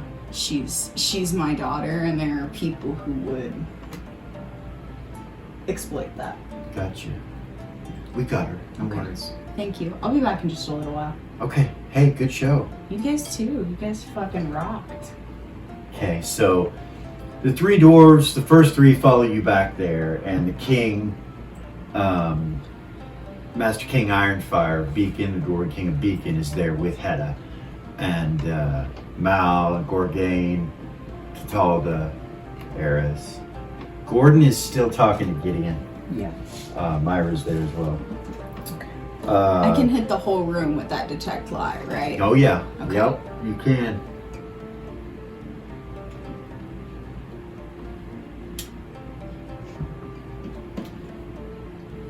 Thank you for taking this audience and listening to me, he says.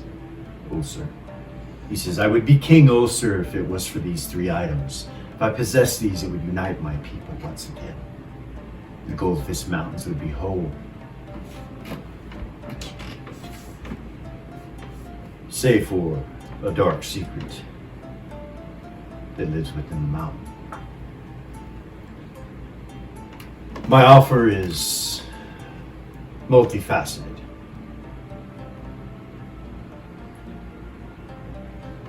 There are 2 items that you possess that would bring unification of my people again. Know that I do not seek these items to rule over them. I seek these items to bring the people back together. So he's not coming up as a lie or not, whether it is or you're not getting anything from him. Nothing. Nothing. Dark secret within the mountain? Yeah. Legends and lore? You know anything about that? A legend? You're not sure. It's not a title or something that would reference a knowledge. Okay. There are so many songs about dark secrets and mountains. You're not sure. You're kind of It's too quizzical. vague. It's too vague. Okay.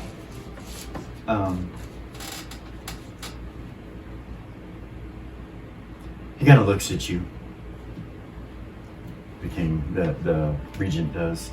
Ulcer, he kind of looks at you for a second and smiles and kind of turns back and looks back at Lily like he felt that. And he says, my 2 younger brothers do not have the knowledge that it takes to do what needs to be done to unify our people. If you were to give one of your items to one of them, or both, one to each, it would not be a completion, a whole. At that point, the king kind of turns and looks at Hedda, and Hedda looks at him and then looks at you. And you see Ulcer kind of look over at him for a second, and Hedda telepathies to you. That's actually not a bad idea, according to what the king just said. The items are divided into 3 of them, if that's something you're thinking about trading. I don't know what they're offering. Dark secret in the mountain, I don't know what that is, but we need to know what he's talking about.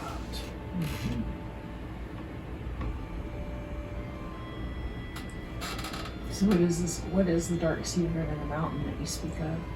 And that is one of the things that I offer, is the knowledge of what that dark secret is beneath the mountain.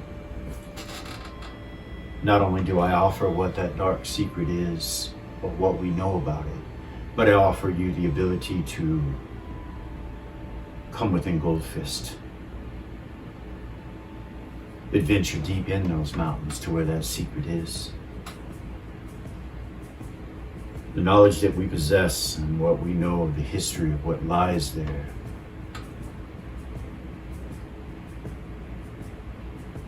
will change your war with dragons.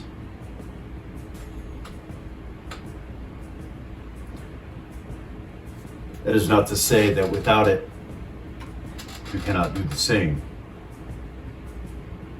But the knowledge that we offer will most assuredly do that very thing, just by the possession of said items and knowledge. Now I know this is vague, and for you to make a decision based on happenstance and secrets and things of this nature is not worth your time, probably. However, there is other things that I offer.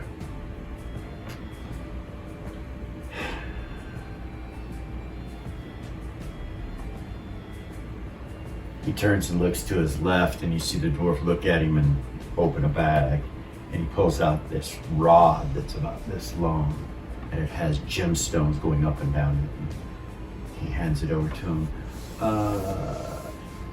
There are carvings of dragons all over. Legends and lore. 48 under 95.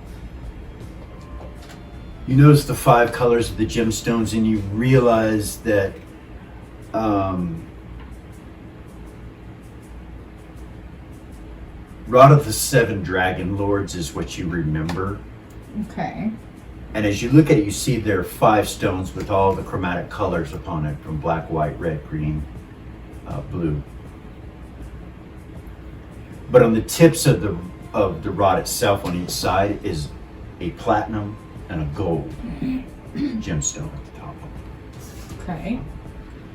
Kind of holds it out like that. He says, "This is one of the artifacts that I offer.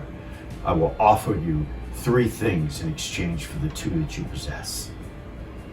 This artifact, known as the Rod of the 7 Dragon Lords. Some call it the 7 Dragon Gods.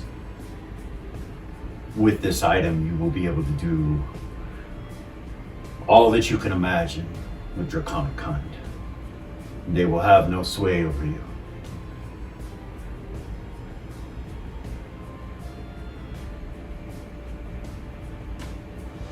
As to what is buried deep within, it also references this rod, but I cannot tell the answer until you have come to an agreement." The other item, and he turns and looks to his right, and you see him pull out this hat, and it looks like a fucking witch's hat. A big old black floppy hat. He pulls it out and hands it to me. This. Religions of the Lord? 24. Hat of the Chameleon. It enables you, it's an artifact. It enables you to make your visage and body whatever you want. And it becomes that. It's like a polymorph self, but much grander. You realize that you can, since you're 8'4", you could become twice your size. So you could go up to 16 foot 8 inches. You can make yourself a giant. You can make yourself a dragon. You can make yourself with this item. And it's what he tells you. He's like, yeah.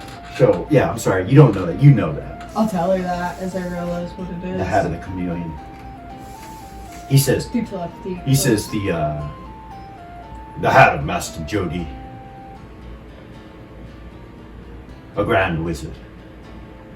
The hat is highly sought after by any mage, known to be able to transform yourself into whatever it is you wish, whatever face, whatever body, even to the forms of creating creature-like visages. It is rumored that he, upon creation of this item, used it to make himself more than one thing at the same time and was cursed. Thus, the hat was left. Our people have had it for some time.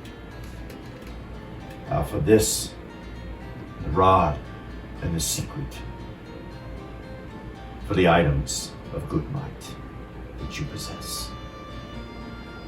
And in return, we also offer the friendship of the Dwarven kingdoms to the south. And the new king of the southern Dwarven tribes of Goldfish Mountains will be one of your greatest colleagues and friends. And he bows to you. Can I dab at a moment? Of course, I know that you must hear the other offers, but let me speak before they speak. What they offer, if it is grander than this, they cannot give it. He kind of leans back. And everybody kind of looks at Myra, looks at you like, what are you going to do? She says in your head, what are you going to do?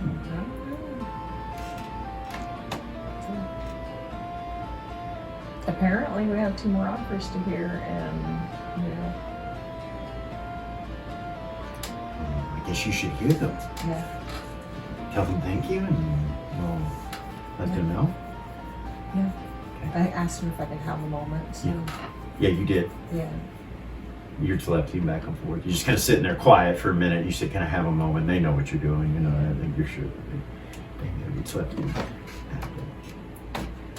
You ready to move on?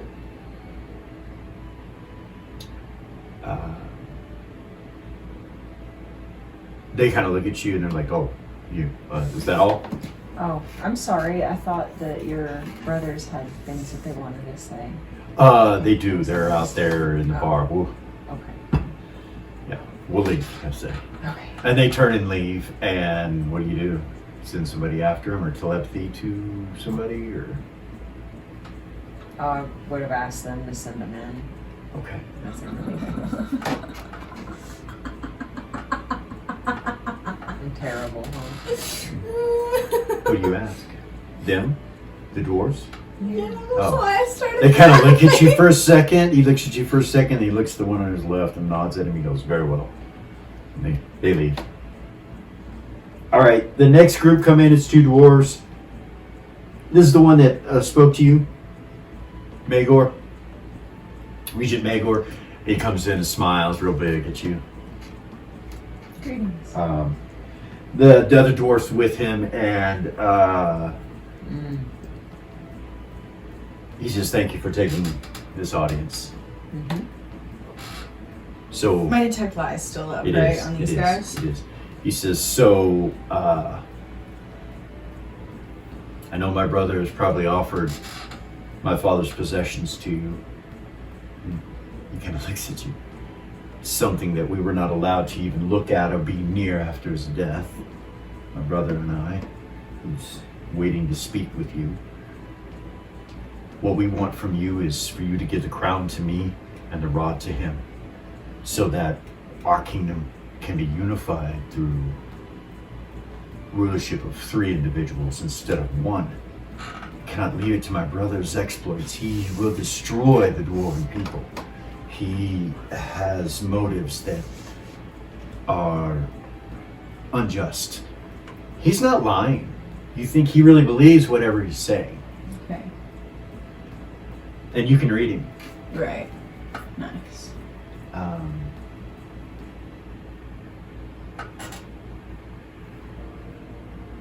What I can offer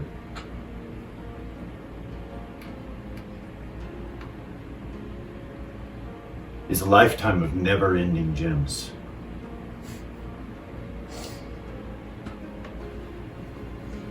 Unfortunately, the only other thing I can offer you that would be something, I mean, you can have the very clothing off my back. You can have everything that I possess, whatever it is.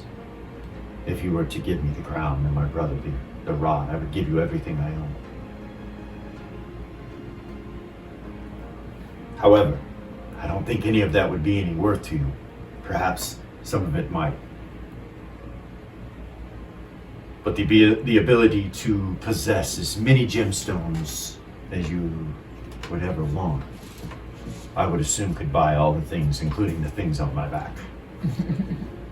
Therefore, that's what I offer.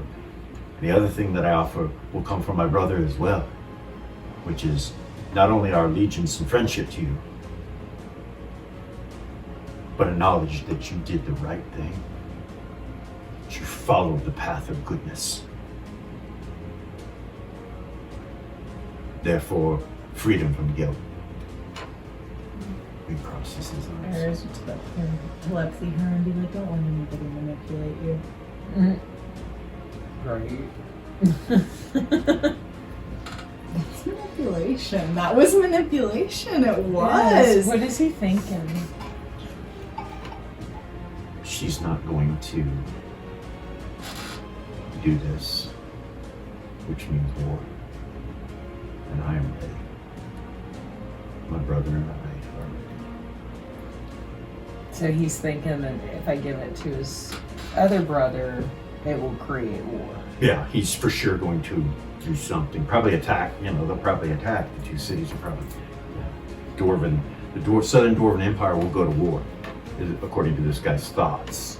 You don't know, you don't know enough about it all to really know anything, Right. but according to his thoughts, that's what he's thinking. And he's thinking his brother's on his side. And so the more you talk to him, the more he'll think. So if you want to ask him questions or whatever you want to do, but What was your father's wishes?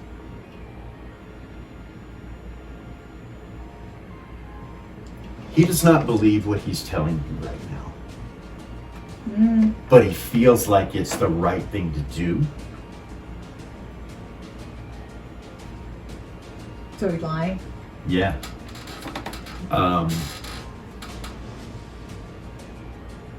My father did not want our older brother to rule.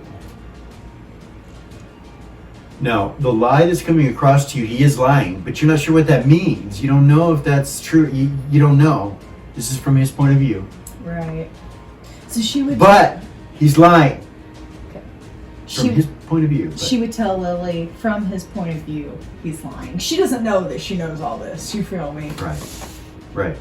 From his point of view. And he's if he was to rule, it would be destruction of our people. My brother and I are sure of it. You can, you're reading his mind, so you can feel the jealousy. He's fucking jealous of his older brother, mad to the point of he will murder him. He is so angry with him because of everything that's taking place. You can read in his mind that that motherfucker took all the gold, took all everything. We had to scrape. Of course he taught us. He taught us because we fucking let him teach us. Because he would give us things that we needed to keep our people alive. Otherwise, So you're feeling manipulation from his elder brother. Like he's thinking my older brother manipulated us. Fucking ruled over us, and stuff like that. But he's already in the belief that you're going to say no. He also believes maybe he should have asked for the 2 items himself, but he agreed with his brother not to do that. And he will be convincing his brother to give the rod to him. Once you give the crown to him and the rod to the other brother, if that happens, he will get the rod from his other brother, and then we'll use them to get the scepter from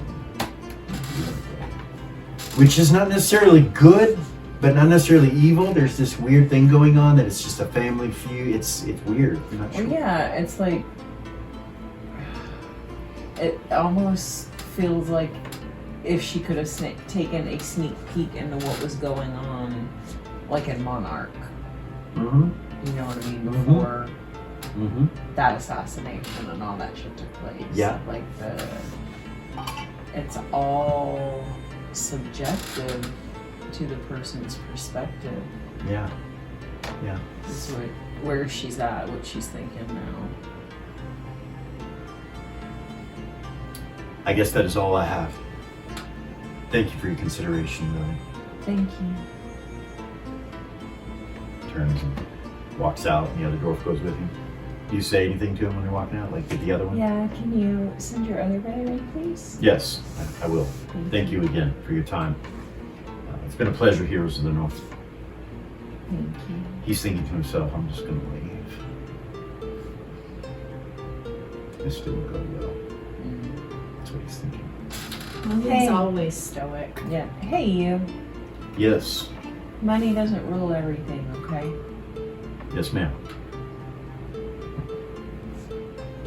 At least not me. Okay. He walks out. A few minutes later, the other younger brother comes in, kind of like, nervous, with the other dwarf behind him. Hello. Hi. Nice to see you again. You as well. I'm Regent Maxim, and I'm the youngest of my father's children. He's not lying so far.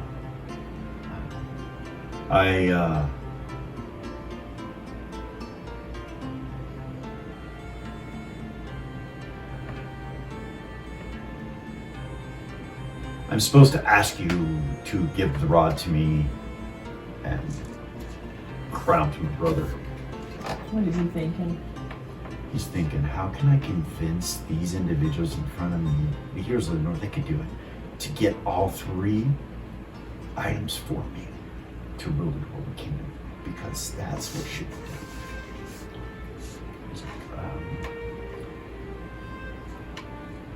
Sorry, he says, I'm nervous. I don't know. I've never had to. It's okay. Just relax. We're just normal people. I don't think either of my brothers should rule. I don't think they have the heart to rule.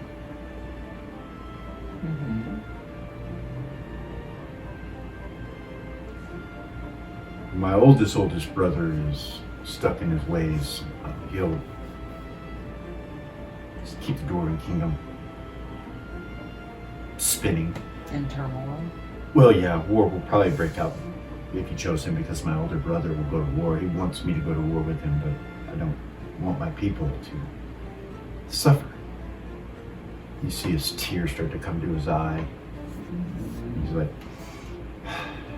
so, but I don't think there's any way to fix any of this.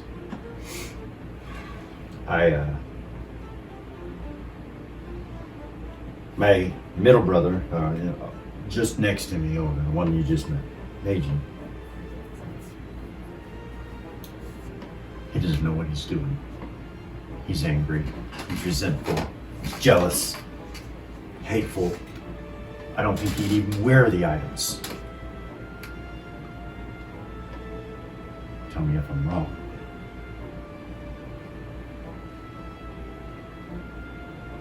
Anyway, out of the three of us, I think I have the best heart, but I don't know what to do about that. I don't have the items, and there's no way to get the item from my older brother. You're probably not going to get the youngest son the items. And my brother left, I'm sure. He told me, come home, prepare for war. And he just looks right at you. So, I guess that's what I'm gonna do. You see the king kind of turn and look over at you, kind of like, and Heather's like, What? he stands up.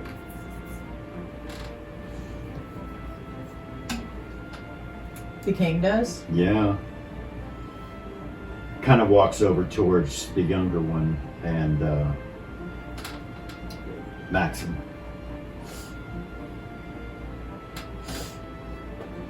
He extends his hand out and he says, I would follow you. You have me as an ally.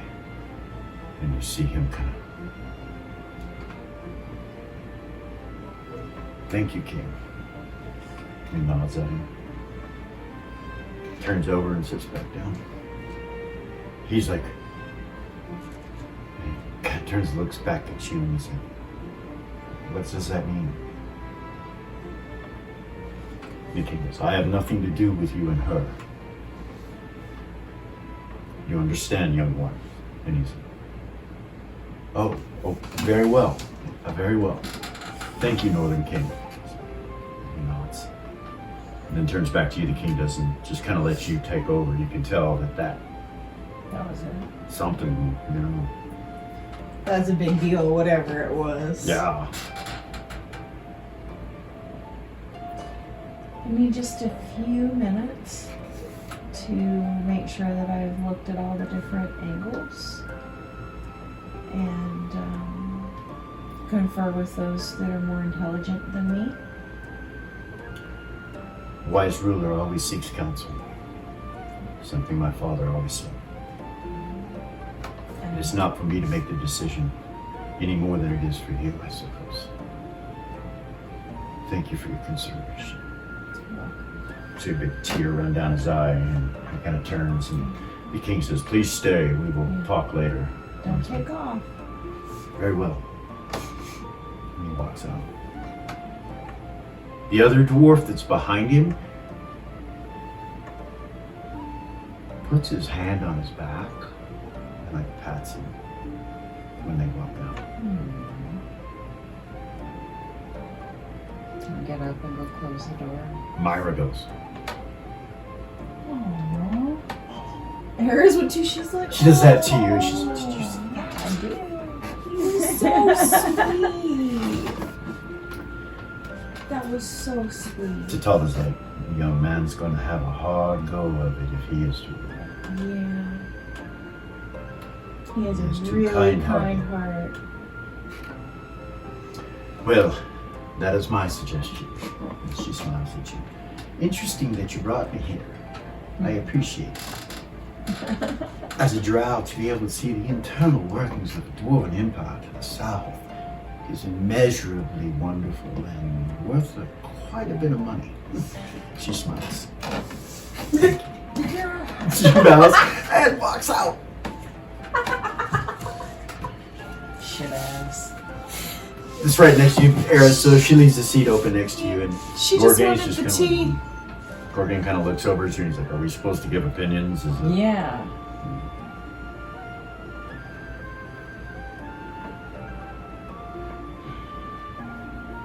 I'd go with the little one. Gordon underdog. says that. Like Gorgain says it. The underdog. Can't tell you why, but it's in the gut. That's what I do. But he may require some help. And if you do go with him, if he becomes king, we have no access to whatever the secret thing is, nor that rod, Or that hat. or that hat. Myra's like, that hat would look so kick-ass on you. Wouldn't it though? It would. Yeah. Fucking sexy. Big ass hat. It's cool. It's a cool hat. No problems. Hedda's like, lass, I don't mean to be one, but I kind of feel like I left politics a long time ago, so I can only tell you what me heart thinks. And I gotta agree with Gorgain. But that all depends on if you're going to even do it. No one says you are. No, that you. The good you could bring with that crown and that rod to these areas and these lands.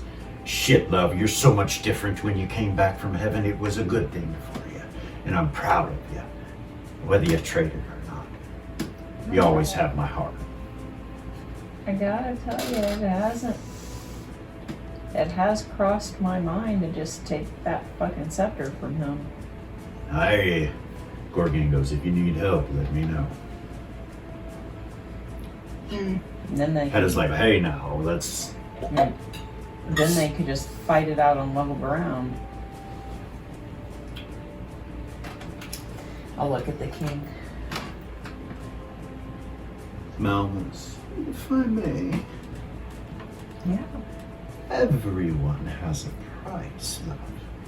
If you wish to have that scepter from him, whether it is to give to the young one, as Gorgain and Hedda suggests,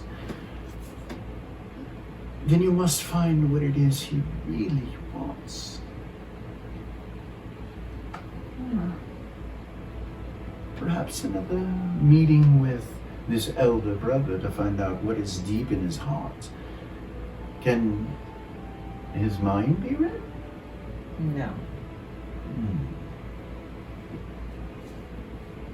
Couldn't tell if he was lying either. Well, it is tricky. Perhaps it is still up to you, but that would be my suggestion, is find his motivation. What does he want? What is it he seeks? Because I guarantee you it is probably not the unification of his people like his younger brothers. It is more control and power, I would say. What do they do together? Do you know? What do you two do together? Is there something special? Is there a progression of magical energy that will come to a conclusion that perhaps we can make happen for him without? That is my suggestion. Well, there was with the two, so I could only assume that Huh? adding the third and I don't know what final. it is with Legends and Lore. Okay, so you got it when you rolled it and you knew some of the major things about it. What is the ability outside the player character knowledge right now? No Because of player them knowledge. being together. Yeah, what was it? Command obedience and Mhm. fealty 120 feet. 15 plus intelligence or 12 level gets save. Rule from 200 to 500 hit dice. It probably raises that number. That's insanity. So he wants to rule over people and have them do what he tells them to do. It's basic. Yeah, if you say that, Mal will be like, so yeah, Mal will just ask you, what is it that it does? together, that perhaps the third will make even stronger. Commands obedience and fealty. He wishes to rule over his people, shows the true nature of his heart love. He is definitely not the one you need to give it to. Or do we consider ourselves political individuals that will affect the South? Or is that, it seems your responsibility as a Northerner is progressed much to your chagrin to the South. These sort of decisions cannot be made lightly. I am glad I'm not the one making them.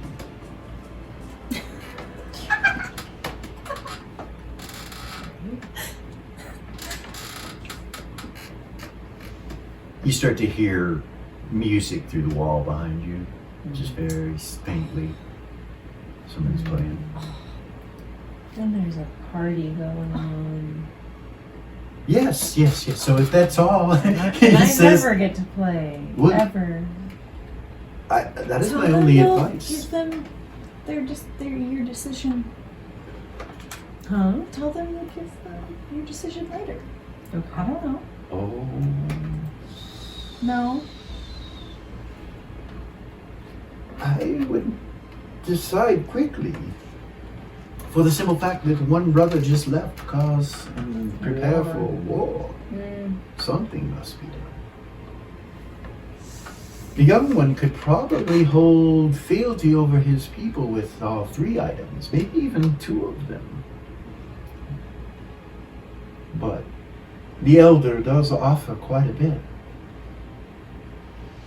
I fear that if we take his offer, or you took his offer, then we would be heading into the depths of the Goldfish Mountains in search of this secret, which we still do not know what is. Right. And then we would also be leaving thousands of people to an unjust ruler. I wonder if I could find some stuff out about that. What that is. Well, with divination, perhaps we could. I was thinking bardic knowledge. But maybe divination might work.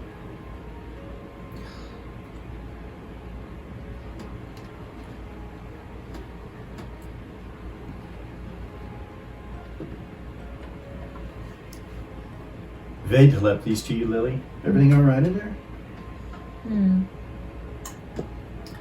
Yeah.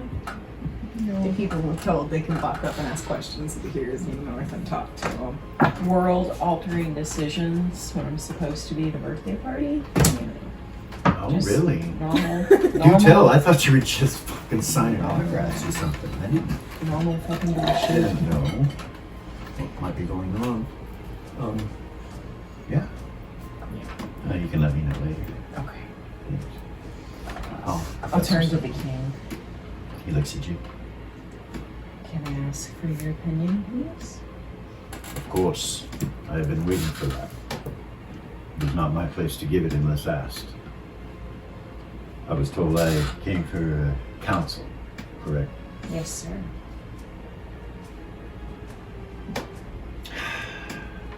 Normally I would say your judgment is terrible. The king that you put on the throne was not the right one.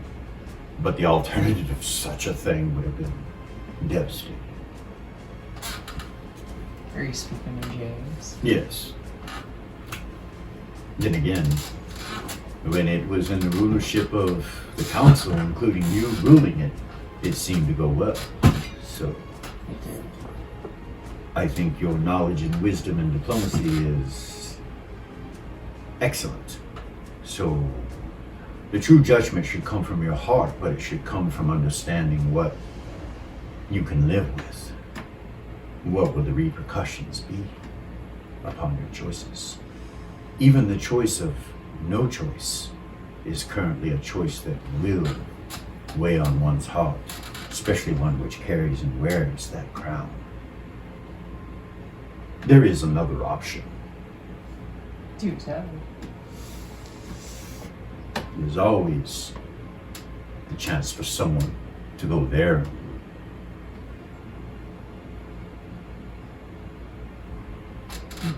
Someone that is already a king.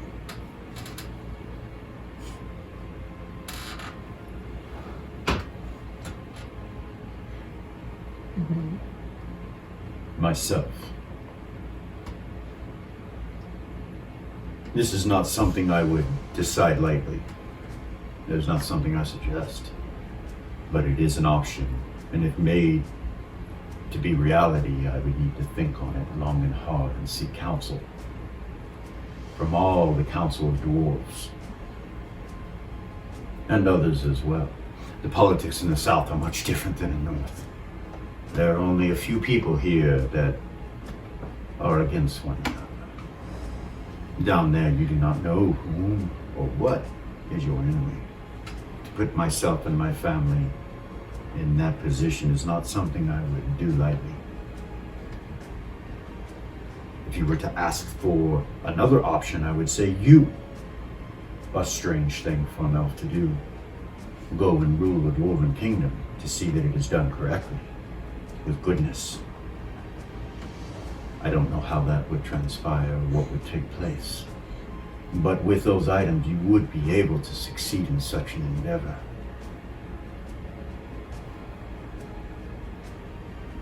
If I was to give you my advice, I would say I agree that the young one is the best choice. But he will need help. Do not send him alone if that is what you choose. There still must be someone there to counsel and guide him. Do you know of someone that could fill that position? He kind of looks down. He's like,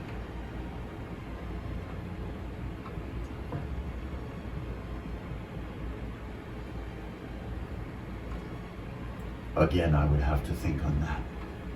To come up with a conclusion and an answer would require counsel. Cannot be quickly. And then also, doesn't that put me in the line of fire with the oldest brother? Perhaps. They are not considered with things in the north. They are considered with their people in the south and what is going on in Goldfish Mountain. That is the lands of Twin Cities, Mithril, Ilkforge. That is what they are concerned with. The Den, the Great Library. That is where their concerns are. I would dare say you would not be liked in his territory if you chose another decision.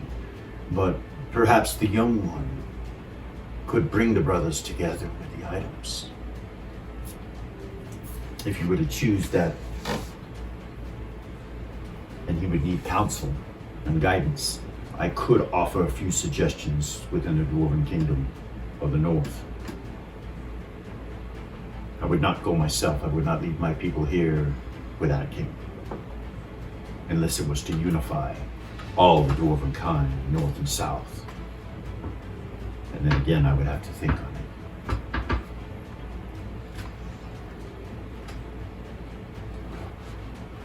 I always find it good to be able to think on a stomach full of ale or mead, whiskey, wine, whatever it may be. And he stands up here. So if you do not mind, while you're thinking, I will go and have a drink or two and discuss within my mind whether this is the right choice if you give me that opportunity or ask with me for counsel for further endeavors to the south.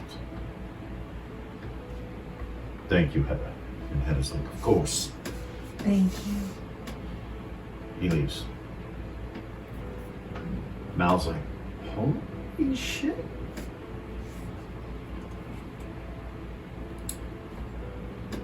Well, You see him pick up a glass and he's like,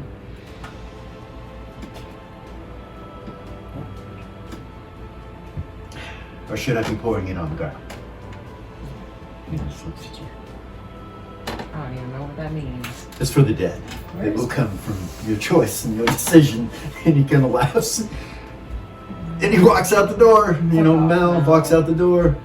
Myra puts her hand on you. She goes, no one... This isn't a decision that you're even required to make, right? I mean, those are yours. Those aren't theirs. That has nothing to do with us. It doesn't. It has absolutely fucking nothing to do with us. The fact that they came here and asked you these questions just simply puts it into your mind's eye that what's going on. Other than that, you wouldn't have known, right? So why have a conscience over it? You see Hedda kind of turn and look at her. He's like, well, love, I understand what you're saying, but it's one of them things. Once you know it, You can't forget it. And he stands up and he goes, I'm here if you need me, Lily. But it is ridiculous that they march in here and expect me to just decide their fate on the fucking drop of a dime. He's walking towards the door as you're saying this, and he stops and kind of chuckles and turns back to you and goes, fucking doors. He goes out the door and closes it. And that's where we're gonna stop this evening. Oh my goodness. I know. It's okay. I know. What a spot to stop. No, it's a good spot to stop. What a spot Good to spot to stop. It's a stop. good spot. Thank you guys for coming. It's been awesome. We've come Thank back you. from heaven. You guys are high level characters, some politics and shit going on. Can't wait to get into this more, delve into it more.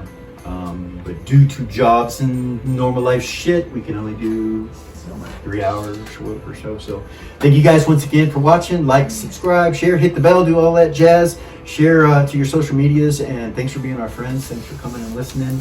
Peace out.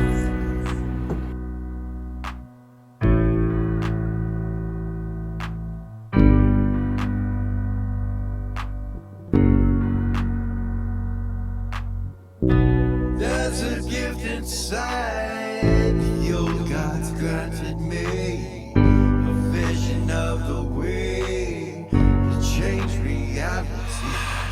In the shadows creeping, can't rest your weary head. No time for you to sleep now, or evil it will spread. So gather all your friends and listen to my tale. Adventure stories shaping magic and the veil. Dragons, devils, demons, and creatures that I fear, and heroes of the north. Just please don't be scared. The heroes are the monsters to the enemy.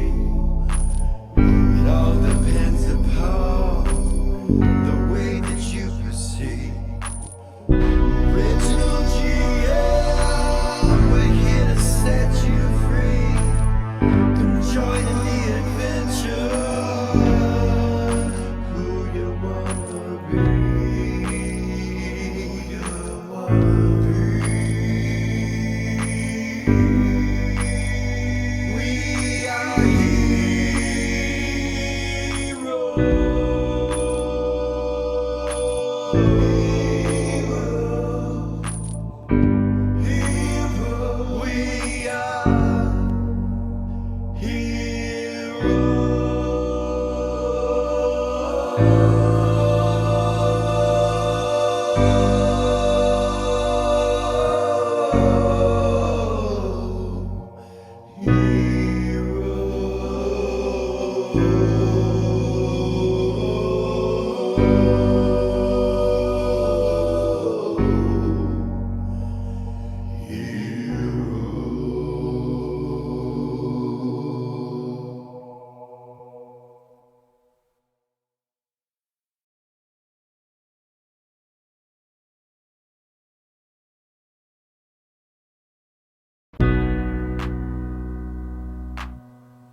There's a gift inside the old God's granted me, a vision of the way to change reality.